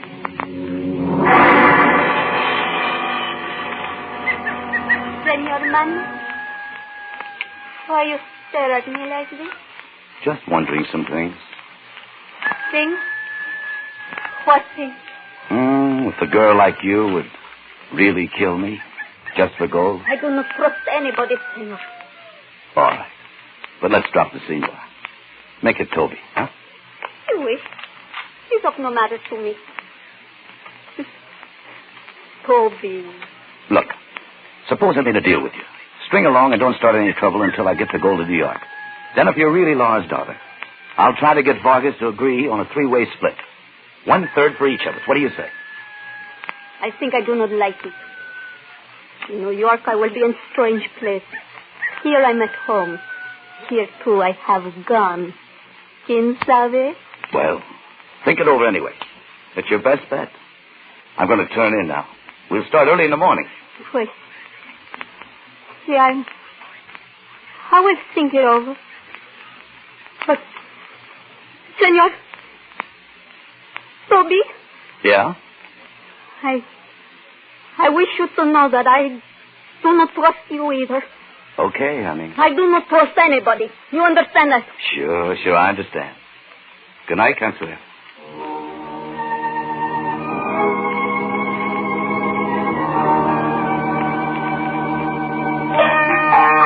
The second day out, the traveling was 10 times as rough.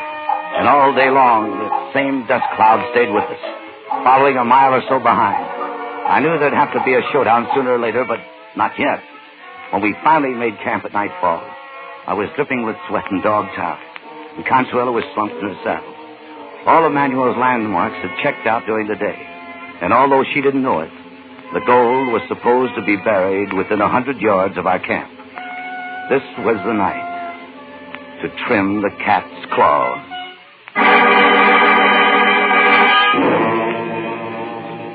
I was counting on one thing, that she couldn't stay awake 2 nights in succession.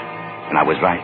By 2 hours after dark, with the full moon barely above the horizon, Consuela was sound asleep. I slid out of my bedroll and moved quietly around the fire towards her.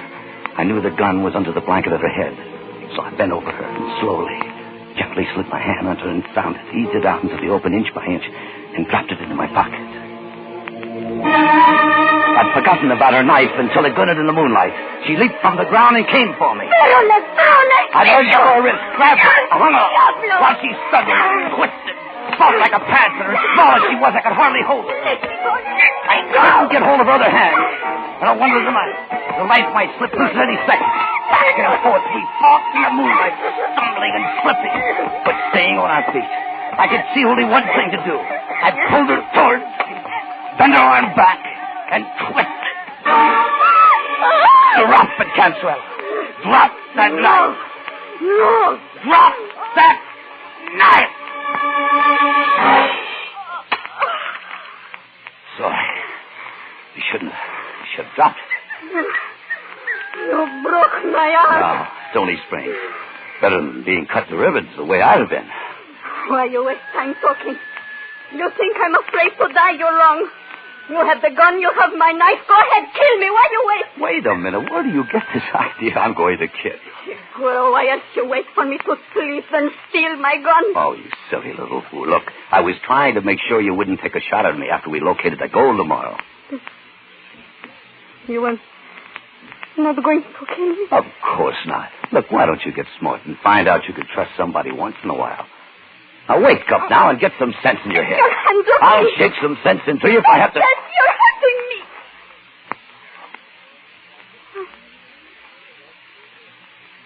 Why you look like that? You little devil. No comprendo. What are you going to... No!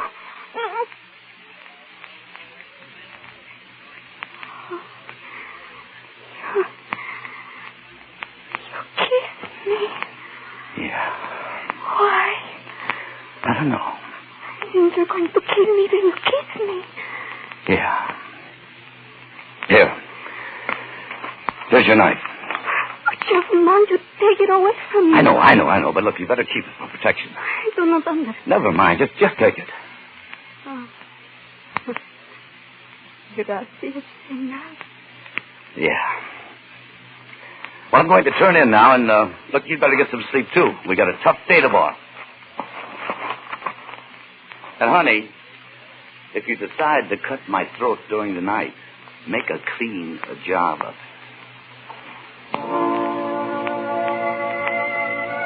Toby, are you awake?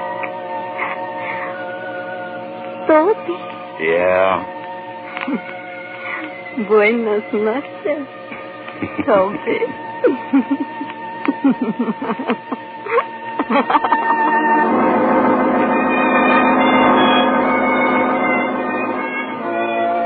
Maybe I was a fool to give her back the knife. Still, if she wanted to kill me, it wouldn't make any difference. She could knock my head in with a rock while I was asleep just as easy. I'd never known a woman like her. At 10 o'clock the next morning, we found the gold.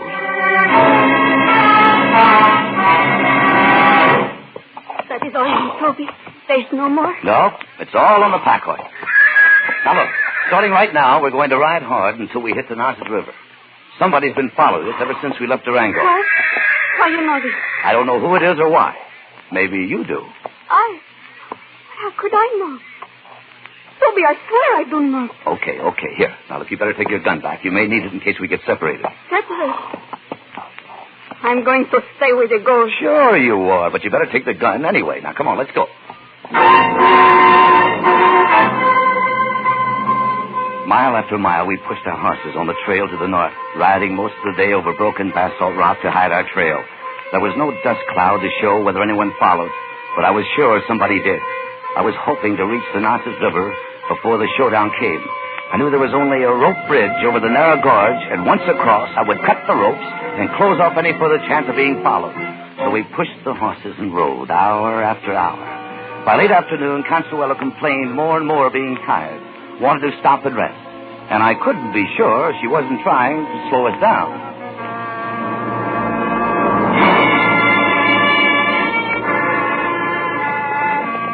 2 hours after dark, we reached the river. Toby, the bridge there ahead of us. Oh, I'm so glad. I'm so tired. You're not alone, honey.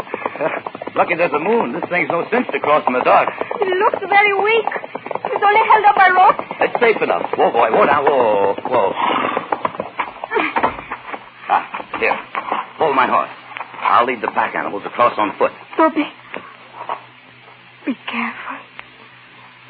Are you worried about me? Or the gold? Hurry, please. Take them across. Wait. I think that will not be necessary, senor. You will put up your hand. Do not move. Can you see him? He's in the shadow, right by the bridge. It's Pasquale, that guy in Durango. Were you expecting him? Toby, I swear to you that... Bastante, senor. You will drop your pistol on the ground. Very slowly, please. Gracias. It was very kind of you to discover the gold for me. How did you know we were looking for it? Oh, I forgot to tell you, in Durango. I'm Sergeante Alberto Pasquale, formerly with the 4th Regiment of General Lara in the Army of the Revolution. One of my father's soldiers. For 5 years, I have waited for Captain Vargas to come back for the fortune, which I knew he had stolen. Stand out in the moonlight, please. Bastante, that's far enough. Now I lead the horses across the bridge, and then I cut the rope so that you cannot follow me. If you move, I will have to kill you. Toby. Quiet and don't move. He does not know I have a gun. No, Consuelo. No! No, don't! Don't! I had you move!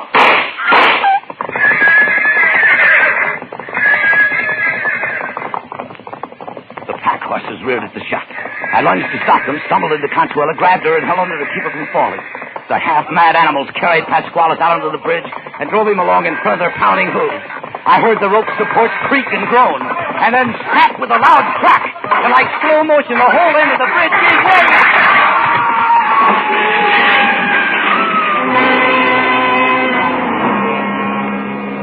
Pasquale and the 3 pack horses loaded with gold had plunged down into the gorge below. Toby. I'm hurt. Very bad. Hurt? What do you mean? When he shot, I feel the bullet here. No, easy now. Look, you're going to be all right. Now, don't worry. No, I'm not afraid to die. Toby? Yeah.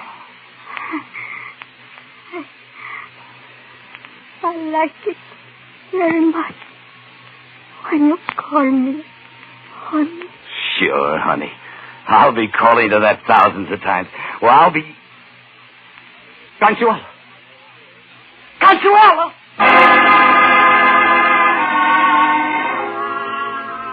I knelt there in the moonlight, holding her in my arms, with the bare brown hills of Mexico around me, and cursed myself for a fool. The gold was gone, lost in the torrent at the bottom of the gorge. But it didn't seem to matter very much. I'd found a greater treasure. And because I had too little faith, that treasure lay dead in my arms. I lowered her gently and sat there for a long time. Then I picked up the gun she died trying to use. The empty gun I'd taken the cartridges out of because I didn't trust her, and threw it into the gorge. Then I dropped down on the ground and wept.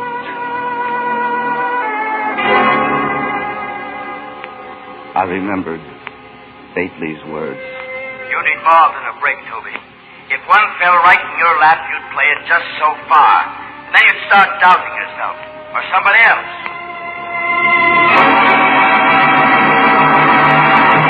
I told you you'd show up, Toby. You even got here a day early. Yeah, I know, Bately. Well, let's settle up my schedule. You must have had yourself quite a vacation. Didn't find the big chance, did you? No, I didn't find it. Well, what'd you do? Just sit around in the sun for 3 weeks? Come on, tell me about it. Didn't anything happen? That's right, Bately. You hit it square on the head. Nothing happened. Not a thing.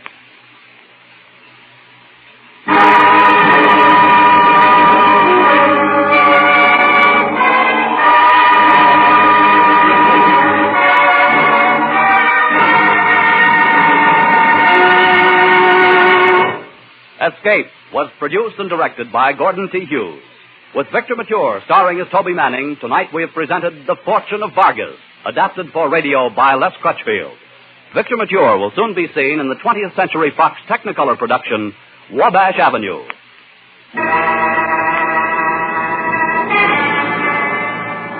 Next week, we escape with Van Heflin, starring in Joseph Hergesheimer's terrifying story, Wild Oranges. Good night, then, until this same time next week, when once again we offer you Escape, starring Van Heflin.